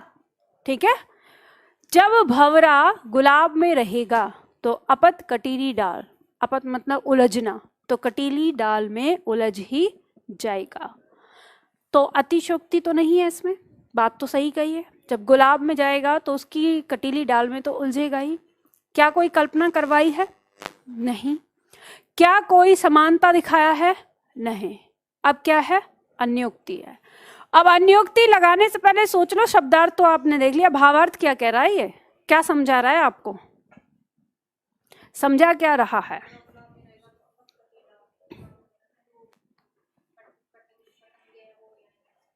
अच्छा ये कह रही है पंक्ति कि अब अली रही गुलाब में अपत कटीरी डाल, कि भंवरा अगर गुलाब में रहेगा तो कटीरी डाल में उलझेगा ही। तो इसका भावार्थ ये है कि जो लोग ये शिकायत करते हैं कि मैंने तो प्यार किया था और गम मेरे हिस्से में आया, तो वो बता रहा है यहाँ पर गुलाब का जो अर्थ है ये प्यार, प्रेम को दिखा रहा है। प्रेम का प्रदर्शन किस फूल से करते हैं आप? गुलाब से करते हैं ना। तो कह रहा है कि अगर आप प्रेम करोगे, अब और यहाँ अली का मतलब मनुष्य से आ गया है, मतलब भंवरे से, जो प्रेम करने वाला, अब वो स्त्री हो या पुरुष। जब आप प्रेम करोगे तो दुख रूपी संसार में, कटीली डार में तो उलझोगे ही उलझोगे, तो फिर शिकायत किस बात की? एंजॉय करो उसे। क्या हाँ ठीक है, प्रेम कर रहे हैं तो दुख तो आएगा ही आएगा साथ में, क्या दिक्कत है ना? तो इसलिए इसमें दो अर्थ हैं, एक भाव है और एक शब्दार्थ है, ठीक है। अपत उलझना, हाँ, कि आप उसमें उलझ रहे हो, तो प्रेम में अप्रेम करते हो तो दुख में तो आएगा ही आएगा, ठीक है। चलो आगे बढ़ते हैं। नहीं पराग नहीं मधुर मधु नहीं विकास यही काल, अभी अभी पढ़ा है हमने, अन्योक्ति हो जाएगा इसमें। सागर के उर पर नाच नाच करती हैं लहरें मधुर गान। अब सागर के उर पे, सागर का हृदय की बात हो रही है, मानवीकरण हो रहा है, तो ये तो पहचान में आ ही जाएगा, मानवीकरण है इसमें। कबीरा सोई पीर है जे जाने पर पीर, जे पर पीर न जानिए सो काफिर बेपीर। प्रस्तुत पंक्ति में अलंकार बताना है। यहां पर आप देखेंगे ऑप्शन आपके पास है, दो हमारे पास है, यमक और रूपक, और तीसरा चौथा कौन सा है? श्लेष और उनरुक्ति, अन्योक्ति, पुनरुक्ति। तो देखो पुनरुक्ति का मतलब होता है फिर दोबारा से उसकी उक्ति होना, बार बार शब्द की, तो ऐसा तो कहीं कुछ है नहीं कि उक्ति बार बार हो रही है। अब इसके बाद जो शब्द पीर है ये हमारा कितनी बार आया? 3 बार आ गया है। तो इसमें 3 बार में नहीं तो 2 बार इसका अर्थ अलग अलग है, तो 3 बार आ गया तो यमक के ज्यादा चांस है। फिर हम इसका अर्थ देखते हैं, कहता है कबीरा सोई पीर है, तो पहले पीर का अर्थ है देवता।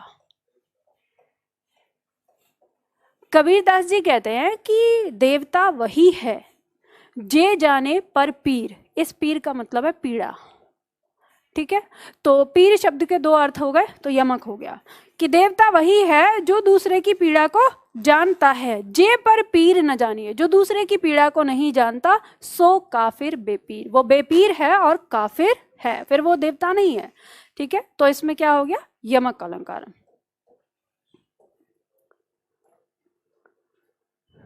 आगे देखिए, एक राम घनश्याम हित चातक तुलसीदास।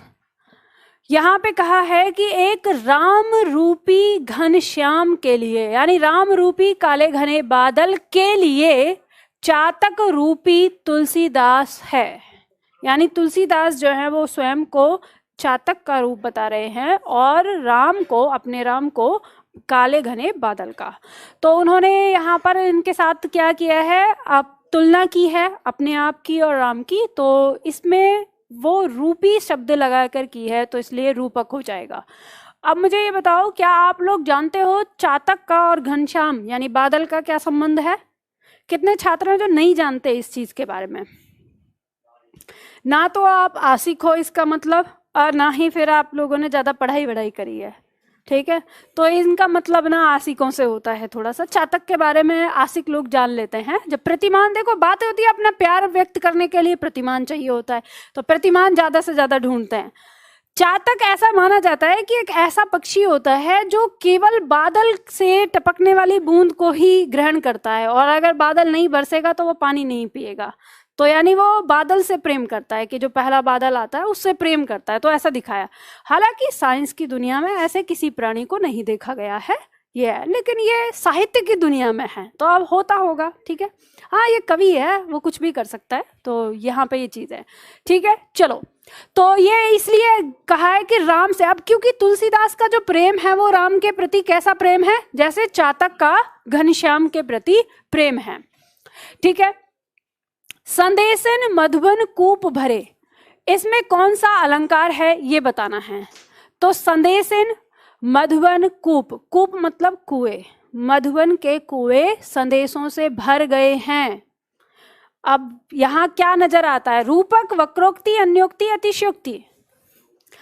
अब इतनी चिट्ठियां भेजी गई कि मथुरा के सारे कुएं भर गए, तो ये तो अतिशयोक्ति है भाई, इतनी चिट्ठियां तो नहीं है, ठीक है। तो पट पीत मानहु तड़ित रुचि सुचि नोमी जनक सुतावर में कौन सा अलंकार है? बताइए। उपमा, रूपक, उत्प्रेक्षा या उदाहरण? यहाँ पे कहा है मनहु शब्द दिया है मानो की, तो ये हो गया हमारा उत्प्रेक्षा। अब देखो यहाँ दिया है जनक सुतावर, ये किसके लिए प्रयोग किया गया है? जनक की सुता मतलब जनक की पुत्री, कौन? सीता, और उनका भी वर अर्थात राम, तो राम के लिए कहा गया है। अब सीधा सीधा राम नहीं कहा जा रहा था, ये कवि है, और ये कवि है, कविता का निर्माण कर रहा है, मतलब निर्माण गलत बोल दिया, कविता की रचना कर रहा है, ठीक है, कविता का सृजन कर रहा है। तो उस समय इसको ना कुछ मात्राओं की जरूरत होती है, जैसे छंद में बनाते हैं, जब हम छंद पढ़ेंगे तो उस समय समझ में आएगा। तो यहाँ मैं अभी आपको इसलिए बता रही हूँ ताकि जब हम छंद पढ़ेंगे तो आपको बात समझ में आए कि आखिर मात्राओं की जरूरत हमें क्यों पड़ रही है। तो ये कोई पंक्ति लिखना चाह रहा है और उस पंक्ति में उसको इतनी संख्या में मात्रा चाहिए, लेकिन अगर वो यहाँ पर इनके बदले में क्या लिखता है? राम, तो उसे कितनी मात्रा मिलेगी? ये गुरु और ये लघु, तो यहाँ उसे केवल 3 मात्राएं मिलती हैं। अब उसे चाहिए कितनी? यहाँ पे 1 मात्रा, 1 मात्रा, 1 मात्रा, यहाँ 1 मात्रा, यहाँ 2 मात्रा, 1 मात्रा और 1 मात्रा, तो ये हमारी कितनी हो गई? 2, 4, 6, 8। अब इसको चाहिए यहाँ कितनी? 8 मात्रा, और राम लिखने से इसके पास आती कितनी है? 3 मात्रा, तो 5 की कमी रह जाती है। तो फिर वो कौन सा शब्द लेकर आए? तो इसीलिए वो, अब क्योंकि उसको बताना क्या है यहाँ पर कि पीले वस्त्र धारण करके राम बहुत ही सुंदर लग रहे हैं, तो अब इसमें वो किसी और चीज को तो जोड़ नहीं सकता कि वो किसके लिए कहे, तो राम ही रखना है। तो राम के लिए उसने फिर ऐसे शब्द का यहाँ चुनाव किया जिसका अर्थ तो राम ही निकलता हो, लेकिन मात्राएं कितनी हो जाएं? 8 हो जाएं। तो ये होता है छंद, ठीक है। अब ये जो मैंने आपको बात समझाई है, इसको हो सकता है कि आपको समझ में आया हो सकता है अभी बिल्कुल ना समझ में आया हो। तो इस बात को याद रखना कि मैंने जो बताया कि राम शब्द के बाद ये जो हमने इस तरह से रखा है, ये किस लिए रखा है? मात्राओं के लिए। तो जिस समय हम छंद पढ़ेंगे तो वहां आपको उस दिन ये बात समझ में आ जाएगी कि मैं यहाँ पे आपको क्या समझाना चाह रही थी, ठीक है। चलो तो आगे बढ़ते हैं। अति मलिन वृष भानु कुमारी, अधोमुख रहत उरद नहीं चितवत, ज्यों गत हारे थकित ज्वारी, छूटे चेहुर बदन कुमलानो, ज्यों नलनी हिमकर की मारी। ज्यों शब्द और ज्यों शब्द ये किसको दिखा रहा है? उत्प्रेक्षा को दिखा रहा है, ठीक है।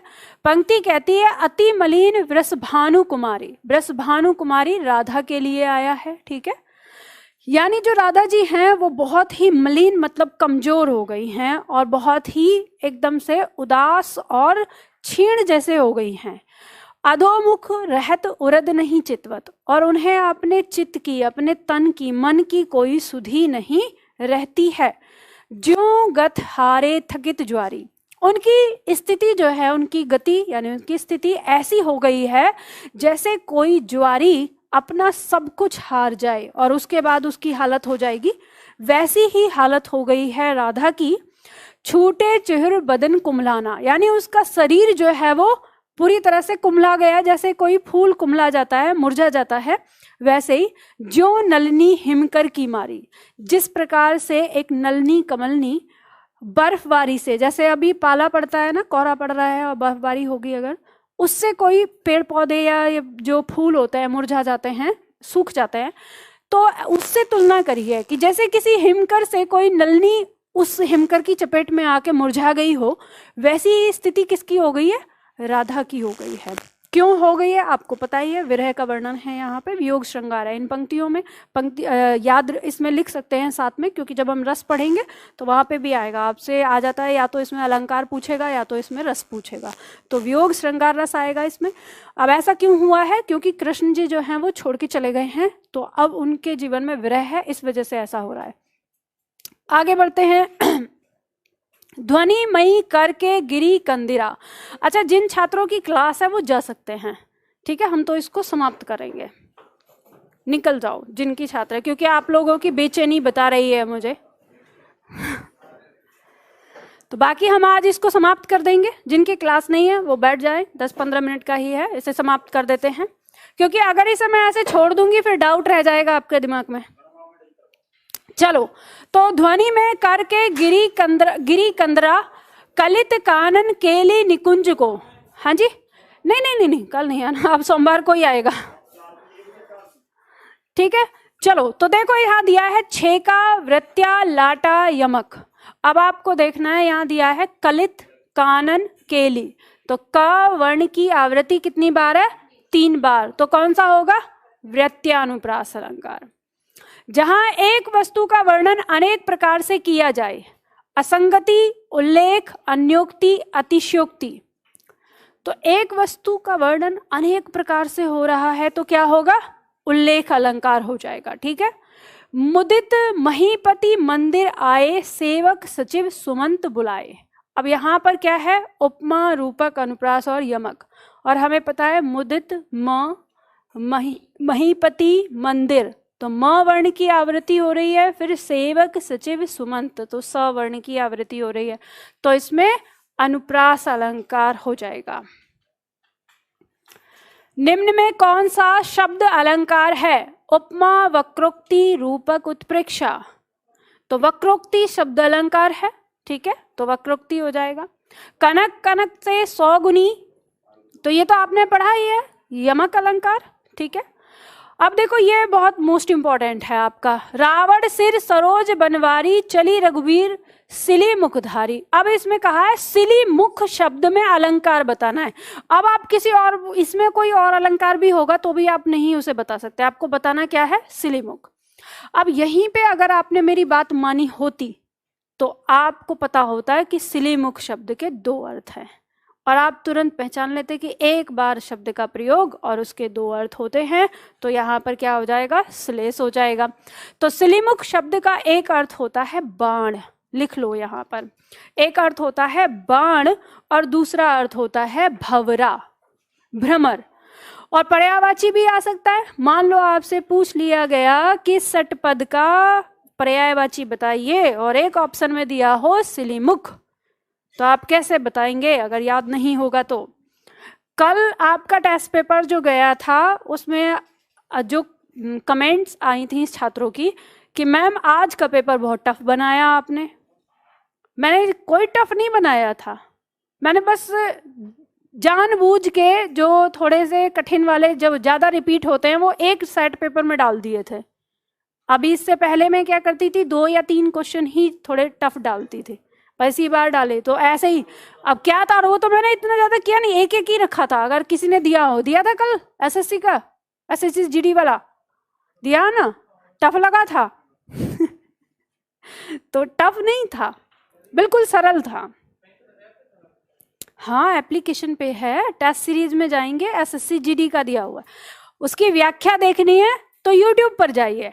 ठीक है, तो सिलीमुख में आपको पता चल गया। पंक्ति का अर्थ ये कहता है कि रावण सिर सरोज, सरोज का मतलब है यहाँ कमल, कि रावण के सिर रूपी कमल में राम के बाण रूपी भंवरे मंडरा रहे हैं। तो यहाँ पे 2 अर्थ आ गए, बाण और भंवरा। ठीक है, दोनों का, तो इसलिए इसमें श्लेष अलंकार है। उषा सुनहले तीर बरसाती, जयलक्ष्मी सी उदित हुई। तो आपको ये पता ही है, जयलक्ष्मी सी दिया है, उपमा होना चाहिए। जब उपमा नहीं है तो मानवीकरण इसमें दिया है। तो दोनों तरीके से आता है, कभी उपमा आता है, कभी मानवीकरण आता है। उपमान और उपमेय में संदेह बना रहे वहां होता है क्या? जहां संदेह बना रहेगा वहां संदेह अलंकार हो जाएगा। ठीक है, चलो यहाँ पे किसी छात्र ने पूछा है कि मैम जनु शब्द भ्रांतिमान में आता है। एक बात ध्यान रखना, मैंने आप लोगों को ये बताया था कि जनु जानकर जो ये शब्द हैं इनके अर्थ पर ध्यान देना है। जिस शब्द का अर्थ होगा मानो की, तो वो आएगा उत्प्रेक्षा में, और जिस शब्द का अर्थ रहेगा जान कर या समझ कर, तो वो आएगा भ्रांतिमान में। समझ गए ना? तो दोनों जनु शब्द का जो अर्थ होता है वो 2 तरह से अर्थ आता है, एक आता है मानो की और एक होता है ऐसा जानकर। तो आपको ये चीज, ये स्थिति तब समझ में आती है जब आप पूरी पंक्ति का अर्थ लेते हैं। ठीक है, तो ये बात ध्यान रखिएगा। पूरी तरह से कोई भी ट्रिक आपकी 100% यानी 100% काम नहीं करती है, इसीलिए मैं आपको इतनी एक बात बताइए, आज जो मैंने आपको ये शॉर्ट जो चीजें बताई, इसे तो हम पहली क्लास में भी बता सकते थे। क्या कारण है कि 5 क्लास करने के बाद हम उस चीज को देख रहे हैं? कारण ये है कि जब हमारी शॉर्ट ट्रिक फेल होगी तो उस समय हमने जो लॉन्ग मेथड पढ़ा है वो हमें मदद करेगा। नहीं तो मैं भी ऐसे ही कह सकती हूँ 3 सेकंड में अलंकार सीखिए, ऐसे ही सिखा दूंगी मुश्किल से। फिर और क्या है, आपको 5,000 लेने की क्या जरूरत है? मैं ये कहूंगी कि 1,000 में आइए, 15 दिन में हिंदी सीख के जाइए सारे। लेकिन फिर फायदा क्या? कोई फायदा नहीं है उसका। वो 1,000 भी गया, 15 दिन का टाइम भी वेस्ट गया, तो कुछ नहीं मिलेगा उसमें। ठीक है, तो चलो। कुल कानन कुंडल मोर पंख उर्पे वन माल विराजत, प्रस्तुत पंक्तियों में कौन सा अलंकार है? क वर्ण की आवृत्ति हो रही है। कुल कानन कुंडल, ठीक है। अनुप्रास, का सरवरी तेहि देव मयंकु, चांद कलंकी वह निकलंकु। अब चांद में दोष निकाल दिया है, और चांद में दोष निकालने पर व्यतिरेक यानी उपमान में दोष निकाल दिया।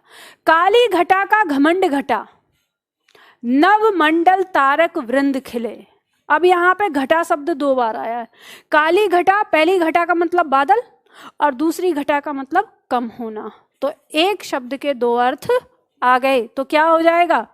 यमक। ऑप्शन में दिया होगा आपके पास यमक अलंकार, ठीक है, बी आंसर हो जाएगा। रहीमन पानी राखिए बिन पानी सब सून, पानी गए न उबरे मोती मानस चून। प्रस्तुत पंक्तियों में कौन सा अलंकार है? अब यमक मत लगा देना, आप कहें कि मैम पानी पानी पानी, 3 बार पानी शब्द आ रहा है। ध्यान रखना, भले ही 3 बार पानी शब्द आ रहा है, लेकिन पानी के तीनों बार अलग अलग अर्थ बनते हैं। ऐसा नहीं कि पहले पानी का अर्थ कुछ और है, दूसरे पानी का अर्थ कुछ और है, तीसरे का पानी नहीं। यहाँ कह रहा है कि रहमान, हे प्रभु, रहीमन रहीमदास जी कहते हैं कि पानी को बनाए रखना। अगर पानी नहीं रहा तो सब सूना हो जाएगा, पानी चला गया तो उबर नहीं सकता मोती, मतलब चमक को बनाए रखना। चमक के बिना वो सूना हो जाएगा, चमक चली गई तो मोती नहीं उभर सकता। मनुष्य के परिप्रेक्ष्य में सम्मान को बनाए रखना, सम्मान के बिना सब कुछ सूना हो जाता है, सम्मान नहीं रहा तो मनुष्य उभर नहीं सकता। और चूना यानी जल, जल को बनाए रखना, जल नहीं तो सब सूना हो जाएगा, जल के बिना चूने का कोई काम नहीं होता। तो यहाँ पर तीनों बार इसका अर्थ यानी तीनों शब्दों का अर्थ निकल रहा है, इसलिए इसमें श्लेष है। अब यहाँ पे यही देखो, अगर आपने इसको नहीं समझा होता विस्तार से तो शॉर्ट ट्रिक तो यही कहती, पानी 3 बार आया, यमक लगा दो, ठीक है। आगे नदियां पड़ी अपार, घोड़ा कैसे उतरे पार, राणा ने देखा इस पार, तब तक चेतक था उस पार। अतिशयोक्ति पढ़ा है आपने। सोहत ओढ़े पीत पट, श्याम सलोने गात, मनहु उत्प्रेक्षालंकार पढ़ा है आपने। को तुम हो घनश्याम हम, तो बरसों कितई जाए, नहीं मनमोहन है प्रिय, फिर क्यों पकड़त पाए। अब हमने वक्रोक्ति में पढ़ा था तो ऊपर वाली पंक्ति, अब नीचे वाली पंक्ति में दोबारा से कहा है कि अगर मनमोहन हो, मनमोहन का मतलब होता है मन में रहने वाला। जब तुम मनमोहन हो तो फिर पैर क्यों पकड़ रहे हो, फिर पैरों में क्यों पड़े हुए हो। तो अभी यहाँ पे वही है, वक्रोक्ति है, ठीक है। तो वक्रोक्ति अलंकार हो गया। वह बांसुरी की धुन कानी परी, कुल कानी हियो तजी भाजत। अब ऐसी पंक्ति जब आएगी तब आप फंस जाते हो। अब जल्दी से बताओ कैसे दिमाग चलाओगे चाचा चौधरी से तेज।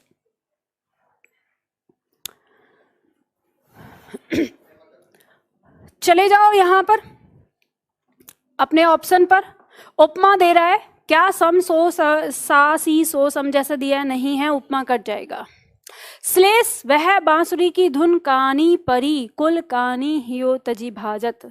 अब हमें यहाँ पर एक शब्द 2 बार दिखाई दे रहा है, या तो यमक हो सकता है या तो श्लेष, और श्लेष तब होगा जब ये 1 बार होता, लेकिन ये 2 बार दिया हुआ है तो हमें यमक की ज्यादा संभावना है, वक्रोक्ति नहीं होगा इसमें, ठीक है। वक्रोक्ति हो भी सकता है क्योंकि अर्थ वक्रोक्ति वही होता है जिस किसी शब्द के 2 अर्थ निकल रहे हो, लेकिन पंक्ति कह रही है कि वह बांसुरी की धुन, वह बांसुरी की धुन जैसे ही कहाँ पड़ती है, कानी, कानों में पड़ती है। ये तो पता चल गया कि कानी शब्द का एक अर्थ क्या है, कान।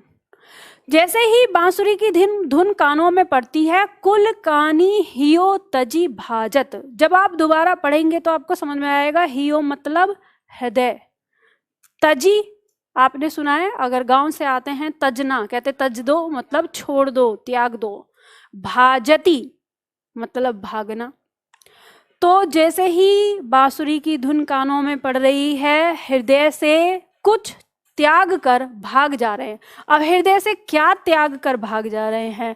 फिर यहाँ दिया है कुल कानी। अब आपने अगर शब्द को याद किया है, इस कुल का अर्थ एक टोटल ही नहीं होता, योग ही नहीं होता, इस कुल का अर्थ मतलब परिवार भी होता है। तो परिवार को छोड़कर भाग जाती हैं, तो इससे वक्रोक्ति तो कहीं नजर नहीं आ रही है, तो वक्रोक्ति कट जाएगा यहाँ पर। अब आपको यहाँ डाउट हो गया, भले ही आपको इसका अर्थ पता चले न चले, कि परिवार की किसी चीज को छोड़कर वो भाग जाती हैं, इसका मतलब वो कान तो नहीं है। यहाँ कान आ गया, यहाँ कुछ और ही है। तो भले ही ना भी पता हो तो आपका अनुमान लग जाता है, तो आप समझ जाएंगे कि इसमें क्या है, यमक है। और इस कानी का मतलब है इज्जत, सम्मान। ठीक है, परिवार की इज्जत और सम्मान को त्याग कर उस धुन के पीछे भाग जाती हैं। तो गोपिकाओं के लिए कहा है, जैसे ही कृष्ण की बांसुरी की धुन उनके कानों पर पड़ती है, वो प्यार की, जो आपके परिवार की लोक लाज मान मर्यादा है, उसको त्याग कर भाग जाती हैं। तो दो अर्थ आ गए कानी के, कान और सम्मान। ठीक है, तो यहाँ पर क्या हो गया हमारा, यमक अलंकार। जैसे मैंने आपको बताया तरीका, ऐसे ही आपको हर एक चीज पे जितने भी आपके वाक्य आएंगे उनमें ऐसे ही देखना है, गौर करके देखेंगे। और घर पे अगर आपने प्रैक्टिस कर ली तो परीक्षा में बहुत आसानी से आप कर पाएंगे। आगे देखो, दिया हुआ है, बालों को खोलकर मत चला करो, दिन में रास्ता भूल जाएगा सूरज। क्या होगा, अतिशयोक्ति। ये तो हमें देखते ही पता चल गया, इतने ताकतवर, भाई डर लग जाता है हमें ऐसी प्रेमिकाओं से।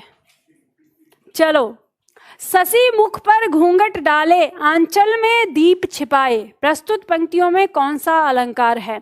ससी मुख, ससी रूपी, मुख तो रूपक आ गया, हम पहचान लेंगे। गुनते लेत रहीम जन, सलील कूकते काड़ी। इन प्रस्तुत पंक्तियों में अलंकार है श्लेष। गुण, गुण शब्द के दो अर्थ हैं, एक गुण का मतलब है गुण, ठीक है, और एक अर्थ है रस्सी, गुण शब्द के। तो पंक्ति कहती है कि जो रहीम जन होते हैं, अच्छे लोग होते हैं, वो अपने गुण से किसी के अंदर का भी संस्कार या किसी के अंदर की चीजों को निकाल लेते हैं। और दूसरा है कि जिनके पास रस्सी होती है, वो सलील मतलब पानी निकाल पाते हैं कुएं से। तो दो अर्थ यहाँ पर दिए हुए हैं इसमें, तो श्लेष अलंकार यहाँ हो जाता है। पायो जी मैंने राम रतन धन पायो, राम रूपी रत्न, ठीक है, रूपक हो जाएगा। हनुमान की पूंछ में लगन न पाई आग, अतिशयोक्ति है।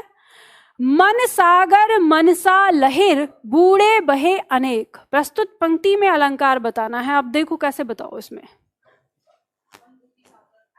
कह रहा है मन सागर, मन रूपी सागर। इस मनसा का मतलब है इच्छा, और आगे दिया है लहर।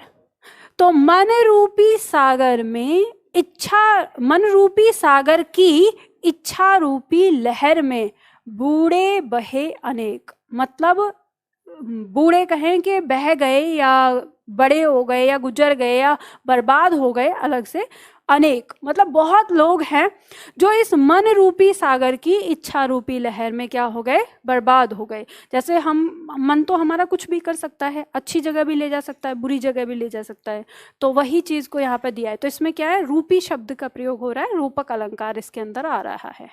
ठीक है, मैया मैं तो चंद्र खिलौना ले हूं, तो चंद्र रूपी खिलौना हमने पढ़ा ही है। सारी बिच नारी है, कि नारी बिच सारी है, संदेह अलंकार है, हमने पढ़ा इसमें। या अनुरागी मन की, या अनुरागी चित्त की गति समझे नहीं कोई, विरोधाभास है, हमने ये भी पढ़ा था। ठीक है,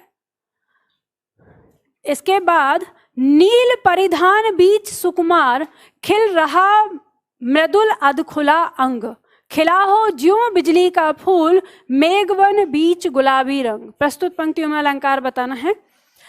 यहाँ पे हम देखते हैं तो हमें दिख रहा है यहाँ पर ज्यों, ठीक है, और ये ज्यों बता रहा है मानो की। पंक्ति कह रही है कि नील, नील माने नीले, परिधान मतलब वस्त्र, नीले वस्त्र पहने हुए, यानी बीच सुकुमार, सुकुमार मतलब नए नवेले के लिए आता है।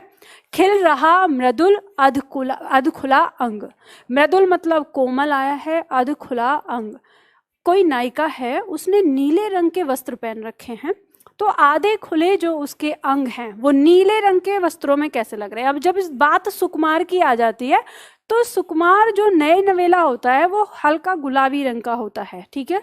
तो अब हल्के गुलाबी रंग का जो शरीर है नायिका का वो नीले वस्त्रों के बीच ऐसा लग रहा है खिला हो ज्यों मानो कि कोई बिजली का फूल। बिजली का फूल, अब देखना यहाँ पे दो शब्द दिए, एक तो बिजली दिया है और दूसरा उसको फूल दिया है।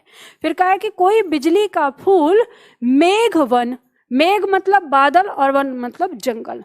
तो बिजली कहाँ आती है, मेघ में, ठीक है, और फूल कहाँ होता है, जंगल में। तो इन दोनों का कि ऐसा लग रहा है कि जैसे बिजली का फूल मेघ रूपी वन के अंदर गुलाबी रंग का खिल रहा हो। तो यहाँ पर जो दिया है मानो उत्प्रेक्षा का प्रयोग हुआ है, तो उत्प्रेक्षा इसका अलंकार हो जाएगा, ठीक है। और इसमें अगर हम देखें तो यह वह पंक्ति है जिसके अंदर दीपक अलंकार भी होता है, समझ रहे हैं ना, दो पंक्ति, क्योंकि वो नायिका के अंगों की तुलना एक साथ कर रहा है बिजली और फूल से और मेघ और वन दोनों जगह से। तो यहाँ पर दीपक अलंकार भी इसमें होता है, पर अभी आपसे पूछा नहीं गया, उत्प्रेक्षा इसमें पूछा गया है। सिय मुख समता किम करें चंद्र वापुरो रंग। अब यहाँ पे हमें पता चल गया है कि इसके अंदर क्या होगा कि सीता जी के मुख की समता यानी समानता मैं किससे करूं, चंद्रमा तो क्या है, गरीब है। अब यहाँ पे व्यतिरेक होना चाहिए, लेकिन व्यतिरेक हमारे ऑप्शन में नहीं है, तो हम कौन सा लगाएंगे, प्रतीप अलंकार, क्योंकि प्रतीप अलंकार भी कमतर ही दिखाता है। पहेली सा जीवन है व्यस्त उसे सुलझाने का अभिमान चल रहा हूं बनकर अनजान। तो कहा यहाँ पहेली सा, तो पहेली के समान जीवन कैसा है, व्यस्त हो गया है। तो यहाँ क्या हो जाएगा, उपमा हो जाएगा, ठीक है। कंकण कनिकनि नूपुर धुन सुन कहत लखन सन राम हृदय गुनी मानहु मदन दुंदुबी दीनी मनसा विश्व विजय कहीं कीनी। प्रस्तुत पंक्ति में अलंकार। अब ये अवधि भाषा का है, जो अवधि भाषा की पंक्तियां आ जाती है उनमें थोड़ा सा कठिन हो जाता है। पर यहाँ दिया है मानहु, मानहु शब्द बता रहा है मानो की, तो उत्प्रेक्षा आ जाएगा, पहचान लेंगे। पंक्ति कहती है कंकण, तत्सम तद्भव अगर आप याद रखेंगे तो कंगन का तत्सम रूप होता है कंकण, ठीक है। तो कंगन और कणिकणि कहते हैं चूड़ियों को। तो कंगन, चूड़ियां और नूपुर मतलब घुंघरू की धुन को सुनकर राम के हृदय में प्रेम का भाव जगा है।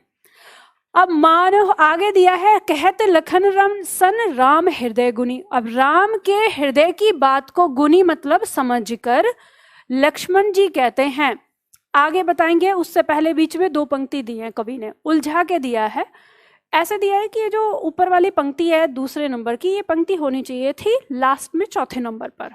तो इसका अर्थ ऐसे निकलता है कि कंगन, चूड़ियां और नूपुर की धुन को सुनकर राम के हृदय में प्रेम का भाव जगा है। और कैसा भाव जगा है, मानो, मानो कि मदन स्वयं कामदेव ने दुंदुभी आके बजा दी है और कामदेव की मनसा मतलब उसकी इच्छा पूरे विश्व पर विजय प्राप्त करने की हो। तो राम के मन में प्रेम का भाव जागृत हो गया है।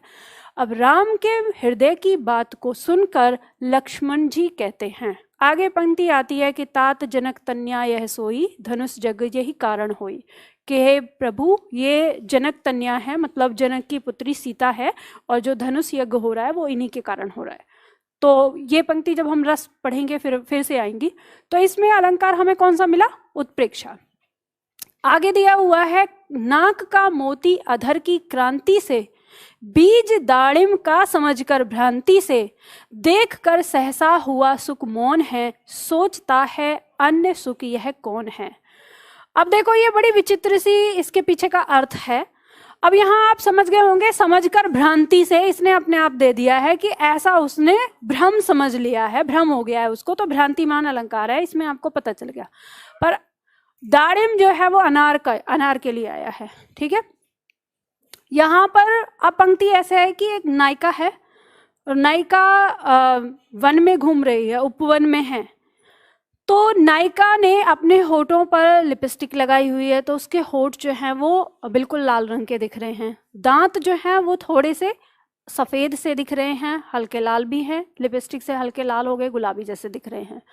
और उसके नाक का जो मोती है यानी लौंग है वो चमक फैला रहा है चारों तरफ। अब वो चमक फैला रहा है तो जो उसके होंठ और उसके दांत हैं वो थोड़े धुंधले दिख रहे हैं। अब इस चीज को कौन देख रहा है? पेड़ पर बैठा हुआ तोता। ठीक है, अब जो पेड़ पर बैठा हुआ तोता है उसने नायिका के चेहरे को देखा तो उसे पहले लगा कि उसने होठों को तो समझा कि ये कोई तोता है जिसकी चोंच है, और जो दांत है नायिका के वो लग रहे हैं उसको अनार के बीज। ठीक है, बीज दाड़िम का समझकर भ्रांति से। तो उसने समझा है कि जो अनार के दानों के पास ये दूसरा तोता कौन बैठा हुआ है। तभी सोच रहा है, देखकर सहसा हुआ शुक मौन है, सोचता है अन्य शुक यह कौन है। तो वो वहां पे देख रहा है कि अनार के दाने के पास ये दूसरा तोता कौन है। अब वो उसको किस कारण दिखाई दे रहा है? नाक का मोती अधर की क्रांति से, यानी जो नाक का मोती है और जो उसके होठ हैं उनसे जो मिक्स चमक उठ रही है, उस चमक से उसको ऐसा भ्रम हो गया है। तो यहाँ भ्रांतिमान है। अब हाँ जी, सुख का पर्यायवाची ही तोता होता है। ठीक है, संस्कृत में बोलते हैं। अधर माने होठ। ठीक है, हाँ जी, तो ये पर्यायवाची अगर आप याद नहीं करेंगे तो फिर पंक्तियों के अर्थ ऐसे ही आपको नहीं समझ में आते। तो मुझे कई बार ये लगता है कि ये कवि कहना क्या चाहता है मुझे समझ में नहीं आता, क्या दिखाना चाहता है। हाँ हाँ जी, शुक, शुक माने तोता। संस्कृत पढ़ा नहीं थे? 8th क्लास में पढ़ा था मैंने, तो तभी से याद है। चलो आगे।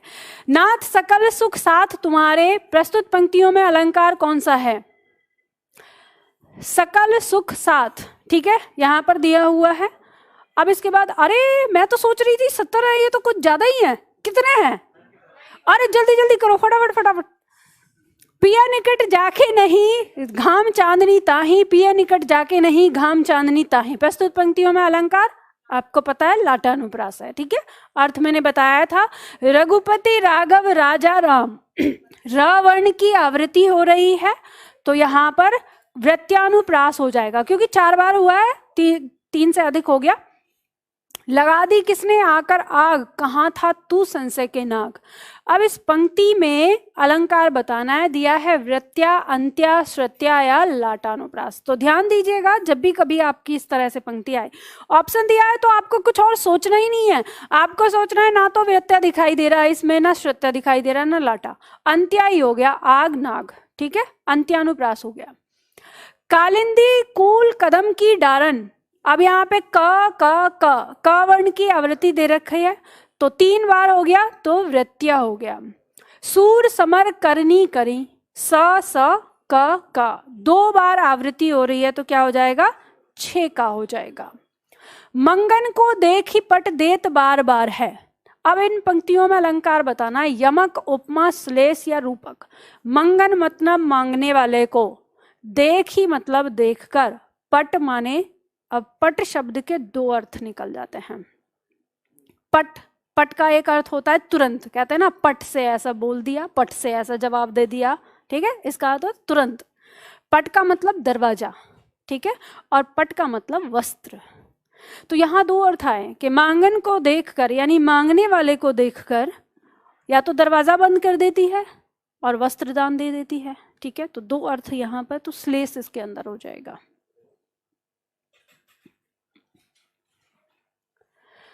माया महाठगनी हम जानी, त्रिगुण फांस लिए कर डोले, बोले मधुरी बानी। प्रस्तुत पंक्तियों में कौन सा अलंकार होगा?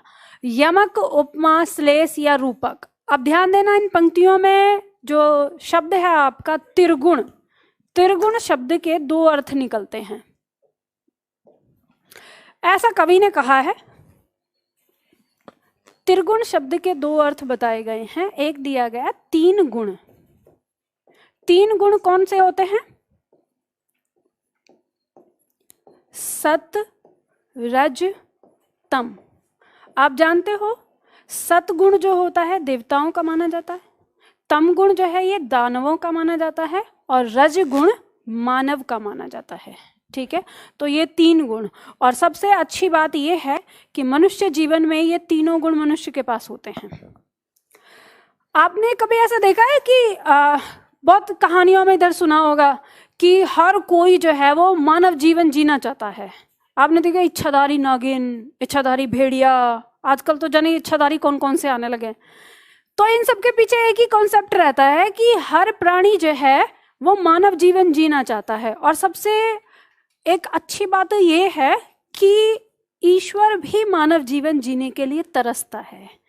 तो कभी आपने ये सोचा है कि मानव जीवन में ऐसा है क्या कि जो स्वयं ईश्वर भी मानव जीवन के लिए तरसता है, या कहते हैं कि जो देवता हैं वो खुद जीना चाहते हैं मानव जीवन? क्या है ऐसा मानव जीवन में? आप जानते हो मानव जीवन में सबसे बड़ी बात, खास बात क्या है? मानव के पास, अरे मानवता कहाँ, मानव के पास मानवता है, मानव के पास ये चीजें होती हैं, उसके अंदर तीनों गुण होते हैं, ठीक है? सत रज तम। वो चाहे तो अपने आप को देवता बना सकता है सत गुणों का प्रयोग करके। उसके पास बुद्धि होती है, ये बुद्धि जो है उसकी, वो उसको उसका निर्माण करती है। वो चाहे तो अपने आप को राक्षस बना सकता है, और वो चाहे तो इनका मिला जुला प्रयोग करके रज तम, जो रज गुण होता है उसमें, वो मनुष्य जीवन जीता है। मनुष्य ही वो प्राणी है जो रसों का भोग करता है। जो जितने भी रस होते हैं, दुख सुख भावनाएं जो होती हैं, ये सारी मनुष्य के पास होती हैं। और ये ना सोचो कि आपको अगर खुशी का अनुभव हो रहा है, या फिर दुख का अनुभव हो रहा है, क्रोध का अनुभव हो रहा है, या घृणा का अनुभव हो रहा है, ये सारे अनुभव अगर कोई कर सकता है वो मनुष्य ही कर सकता है। और सबसे खास चीज जो मनुष्य ने अपने लिए निर्माण की वो है वाणी, भाषा। उसने भाषा का निर्माण किया और अपनी विचारों का आदान प्रदान करना, और उससे बेहतरीन जो उसने अपने आप को दिया वो उसने साहित्य। साहित्य एक ऐसा आता है मानव के जीवन में कि जब वो साहित्य पढ़ता है तो अलग ही आनंद सुनने को मिलता है। ऐसा आपने सुना होगा कि रामायण जब सुनाई जाती है तो कहा जाता है कि हनुमान जी वहाँ प्रत्यक्ष रूप से होते हैं, ऐसा लोग बोलते हैं। क्यों होते हैं? क्योंकि हनुमान जी बार बार रामायण सुनना चाहते हैं। अब रामायण को एक सजोया गया साहित्य के रूप में, तो ईश्वर भी सुनने को आते हैं उस साहित्य को, तो ये मनुष्य के पास है। तो ये सारी चीजें कह के मेरा क्या उद्देश्य है आपको कहने का? मानव जीवन मिला है, इसे अच्छे तरीके से जियो, इसे वेस्ट मत करना, ठीक है? चलो, यहाँ से तो इस बात में आपको एक ज्ञान की बात बता दी, पर अब यहाँ पे कुछ अलग ही बात सुन लो। एक तो हो गया इसके 3 गुण, ये तीनों का मतलब होता है, और दूसरा इसका अर्थ होता है चोटी। अब चोटी इसको क्यों कहा गया है? चोटी में 3 लड़ होती है ऐसी, है ना, जिससे बनती है। यहां पर जो ये माया शब्द है इसके 2 अर्थ हैं। एक अर्थ तो हो गया माया, जो ईश्वर की माया जिसे आप कहते हैं कि ये जो सृष्टि चला रही है उसके लिए, और दूसरा अर्थ दिया है इसका स्त्री। तो यहाँ पर हमारे जो कवि हैं, कवि महोदय कहते हैं कि माया महाठगनी हम जानी, कि ये जो माया है ये महाठगनी है, हम इस बात को अच्छी तरह से जानते हैं। तिरगुण फांस लिए कर डोले, 3 गुणों में हमको फांस देती है और हमें फंसा लेती है, और बोले मधुरी बानी, और हमारे साथ मधुर बानी बोल के हमें इसमें फंसाए रखती है। अब इसका दूसरा अर्थ दिया है कि स्त्री महाठगनी है, हम ये जानते हैं। तिरगुण फांस लिए कर डोले, कि जो उसके पास चोटी होती है उस चोटी में हमें फांस लेती है, और बोले मधुरी बाणी, कि मीठी बाणी बोलती है। तो खैर मैं इन महाशय से बिल्कुल भी इत्तेफाक नहीं रखती। मैं ये कहती हूँ कि जब तुमको ये पता है कि स्त्री महाठगनी है तो आप स्त्री के पास गए क्यों? अब वो अपनी चोटी लेके थोड़ी ना आपको ऐसा फांसा डाल के और आपको खींच रही थी, भाई गए थे तभी तो उसने फांसा होगा। पर मैं यहाँ पे ही जानती हूँ कि ये पंक्तियाँ आती हैं कि ये कबीरदास जी की हैं, तो मुझे कभी कभी याद आता है कि हो सकता है कि ऐसा रहा हो, गुरुजी महाराज के साथ कोई स्त्री पसंद आ गई होगी और स्त्री ने लगा दिया होगा खींच के। अब अंगूर मिल गए तो मीठे, ना मिले तो फिर खट्टे। तो जब लग गया होगा खींच के कि तुम बाबा जी हो के ऐसे हरकतें करते हो, तो उसके बाद कह दिया होगी माया महाठगनी हम जानी, तो स्त्री बहुत ठगनी है हम जानते हैं, ठीक है। तो इसलिए अब जो भी है, पर हमें तो पढ़ना है परीक्षाओं के लिए, तो 2 अर्थ इसके हो गए, 2 अर्थ इसके हो गए, तो इसके अंदर हमारा क्या हो गया? श्लेष अलंकार हो गया। ये बात बिल्कुल सच है, ये बात ध्यान रखिएगा कि जिसको मिल जाता है उसके लिए अच्छा है, और जिसको नहीं मिल जाता उसके लिए बुरा है। तो सब लोग जो दोष लगाते हैं बेचारी स्त्री पर ही लगाते, मरते रहते हैं, स्त्री फंसाती है जाल में। अच्छा जी, स्त्री फंसाती है तो चलो कोई बात नहीं, तुम फंसो मत, दूर रहो।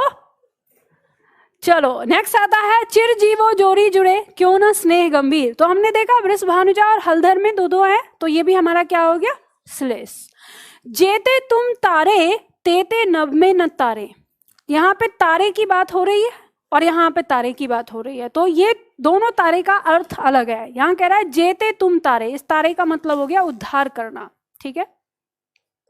तो जितने लोगों का तुमने उद्धार किया है उतने तो नभ में तारे, और इसका मतलब हो गया तारा, जो आपको आकाश में दिखता है ना, चमकता है तारा से तारा, ठीक है।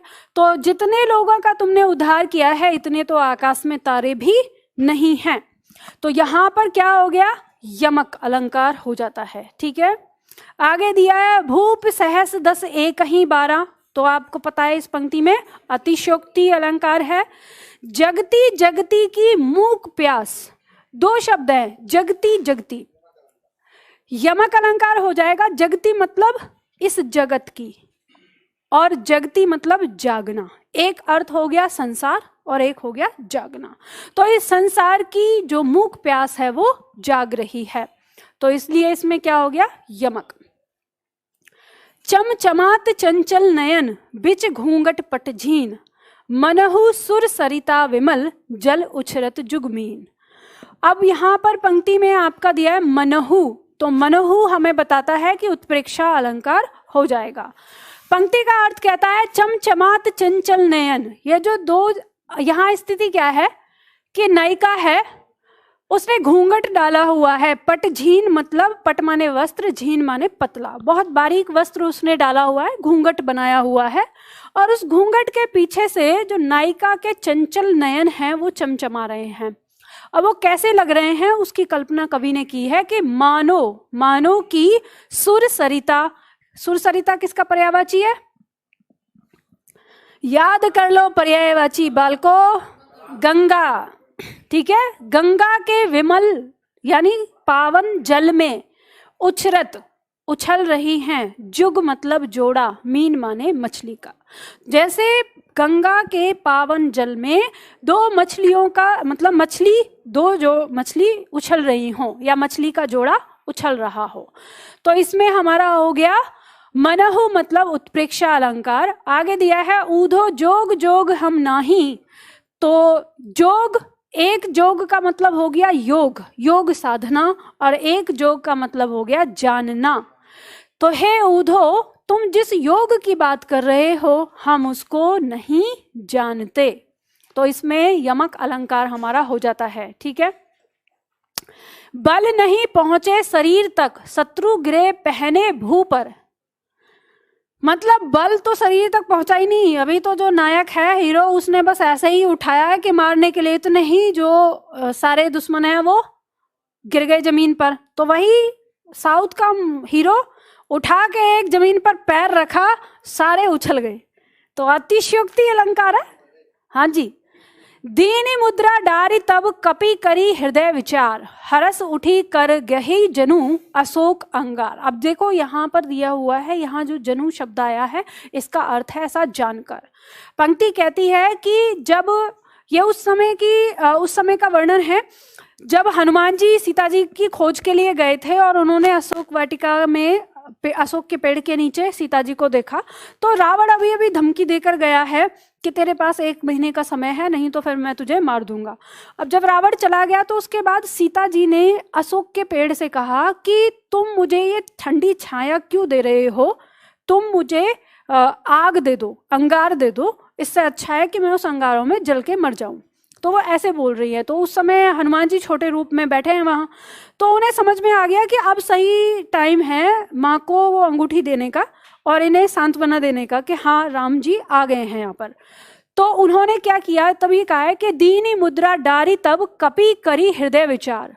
तो जो कपि मतलब हनुमान जी हैं, उन्होंने अपने हृदय में विचार करके वो मुद्रिका यानी अंगूठी डाल दी। अब सीता जी ने क्या समझा, हरसी उठी कर गहूं, जैसे ही वो अंगूठी डाली तो वो हीरे की अंगूठी है, तो सूरज की लाइट पड़ने पे वो ऐसी लगी है जैसे अंगार हो।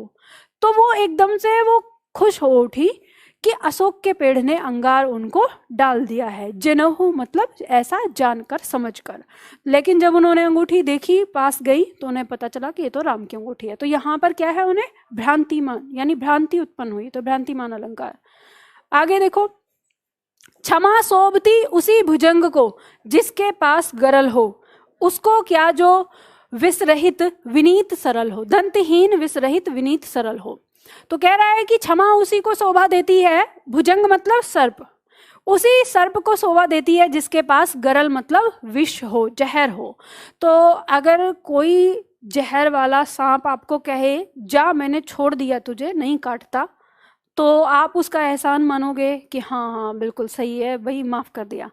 उसको क्या जो दंतहीन विसरहित विनीत सरल हो। अब जिसके पास ना तो जहर है, ना दांत है, ना कुछ, और वो कहे जा मैंने छोड़ दिया वरना अभी मार देता, तो आप क्या बोलोगे, अरे तू चला जा नहीं तो तुझे काट के खा जाऊंगा।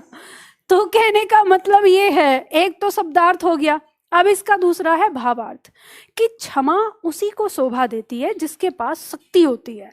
जिसके पास शक्ति है वो अगर किसी को कहे कि मैंने तुझे क्षमा कर दिया, तो उसी को शोभा देती है, और उसको नहीं जिसके पास कुछ नहीं, वो ताकत है ही नहीं, बस ऐसे ही धमकी दे रहा है, तो उसको शोभा नहीं देती। तो यहाँ पर दो अर्थ हो गए, दो अर्थ हो गए, तो अन्योक्ति अलंकार हो गया। ठीक है, आगे दिया, नाचे अचानक हो रहे बिन पावस वन मोर।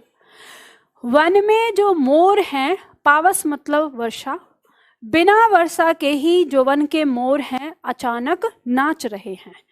कारण नहीं है लेकिन कार्य हो रहा है। तो कारण नहीं और कार्य होना, तो वहां क्या होता है, विभावना। ठीक है, तो विभावना अलंकार हो जाएगा। इसी तरह से याद करना है आप लोगों को जब भी चीजों को। दिवसावसान का समय मेघमयी आसमान से उतर रही वह संध्या सुंदरी परी सी धीरे धीरे धीरे। इसमें कौन सा अलंकार होगा, मानवीकरण, अतिशयोक्ति, अन्योक्ति, वक्रोक्ति। अब इसमें केवल मानवीकरण दिया है, बाकी इसमें रूपक और उपमा भी है लेकिन वो नहीं दिए हैं, तो मानवीकरण इसमें हो जाएगा। आगे देखते हैं, खग कुल कुल सा बोल रहा है। प्रस्तुत पंक्तियों में अलंकार बताना है, खग कुल कुल सा। तो यहाँ पे आप देख सकते हैं, खग कुल, कुल का मतलब हो गया पहले परिवार, और फिर दोनों जो कुल कुल आ रहे हैं उनका मतलब है चहचहाना। तो दो अर्थ हो गए अलग अलग। पहले कुल का अर्थ हो गया परिवार, पक्षियों का परिवार, चहचहा रहा है, तो यहाँ यमक अलंकार हो जाता है। ठीक है, लहर लहर कर यदि चूमे तो किंचित विचलित मत होना। पहली लहर का मतलब वही लहर है जो आप समझ रहे हैं, और दूसरी लहर का मतलब है मचल कर। ठीक है, मचलना। अगर कोई लहर मचल कर आपकी तरफ बढ़े तो किंचित मतलब बिल्कुल भी, विचलित मत होना, जरा भी घबराना नहीं। तो यमक अलंकार इसमें हो जाता है। तेरी बरछीने हैं खलन के। तो यहां पंक्ति कहती है तेरी बरछी, अब यहां पे दिया तेरी बरछी ने, देखो शब्द दिया है तेरी बरछी, बरछी का मतलब है तलवार, और ने जो तेरी तलवार है उसने बर छीने, वर मतलब सुहाग या पति, ठीक है, छीने मतलब छीने हैं या मारे हैं, खलन के मतलब शत्रुओं के, शत्रुओं के पति तेरी तलवार ने मारे हैं। ठीक है, तो यहाँ पर क्योंकि अब कवि को क्या करना है, यमक अलंकार लेके आना है, यमक लाना है, तो उसे इस तरह से उसने प्रयोग किया है उसका। नहीं तो सीधा भी कह सकता था कि तेरी तलवार ने बहुत सारे शत्रुओं को मारे, लेकिन उसे यमक अलंकार लाने तो घुमा फिरा के बात कह रहा है। आगे कहता है हरि बोले हरि सुने, प्रस्तुत पंक्तियों में अलंकार बताना है। हरि बोल रहा है और हरि सुन रहा है। पहले हरि का मतलब है मेढक और दूसरे हरि का मतलब है सांप। मेढक बोल रहा है और सांप सुन रहा है। उसने देख लिया है कि कहाँ बोल रहा है, वो वहां जाके बात करेगा। ठीक है, मतलब उसे खाएगा। फिर चंचला स्नान कर आई चंद्रिका पर्व में जैसे, उस पावन तन की शोभा आलोक मधुर थी ऐसे। प्रस्तुत पंक्तियों में अलंकार बताना है। श्लेष, अतिशयोक्ति, वक्रोक्ति, अन्योक्ति। चंचला मतलब स्त्री के लिए आया है यहाँ पर। नव युवती, कोई नव युवती है, वो स्नान करके आ गई है चंद्रिका पर्व मतलब चांदनी में स्नान करके आई है, वो ऐसी लग रही है। उस तन की पावन शोभा मतलब उस नायिका के तन की शोभा ऐसे लग रही है जैसे वो चंद्रिका में यानी चांदनी में नहाकर आई हो। तो यहाँ पर क्या होगा, बड़ा चढ़ा के बात को कहा गया है, अतिशयोक्ति अलंकार हो जाएगा। ठीक है, तो यहाँ पे आपके अलंकार समाप्त हो जाते हैं।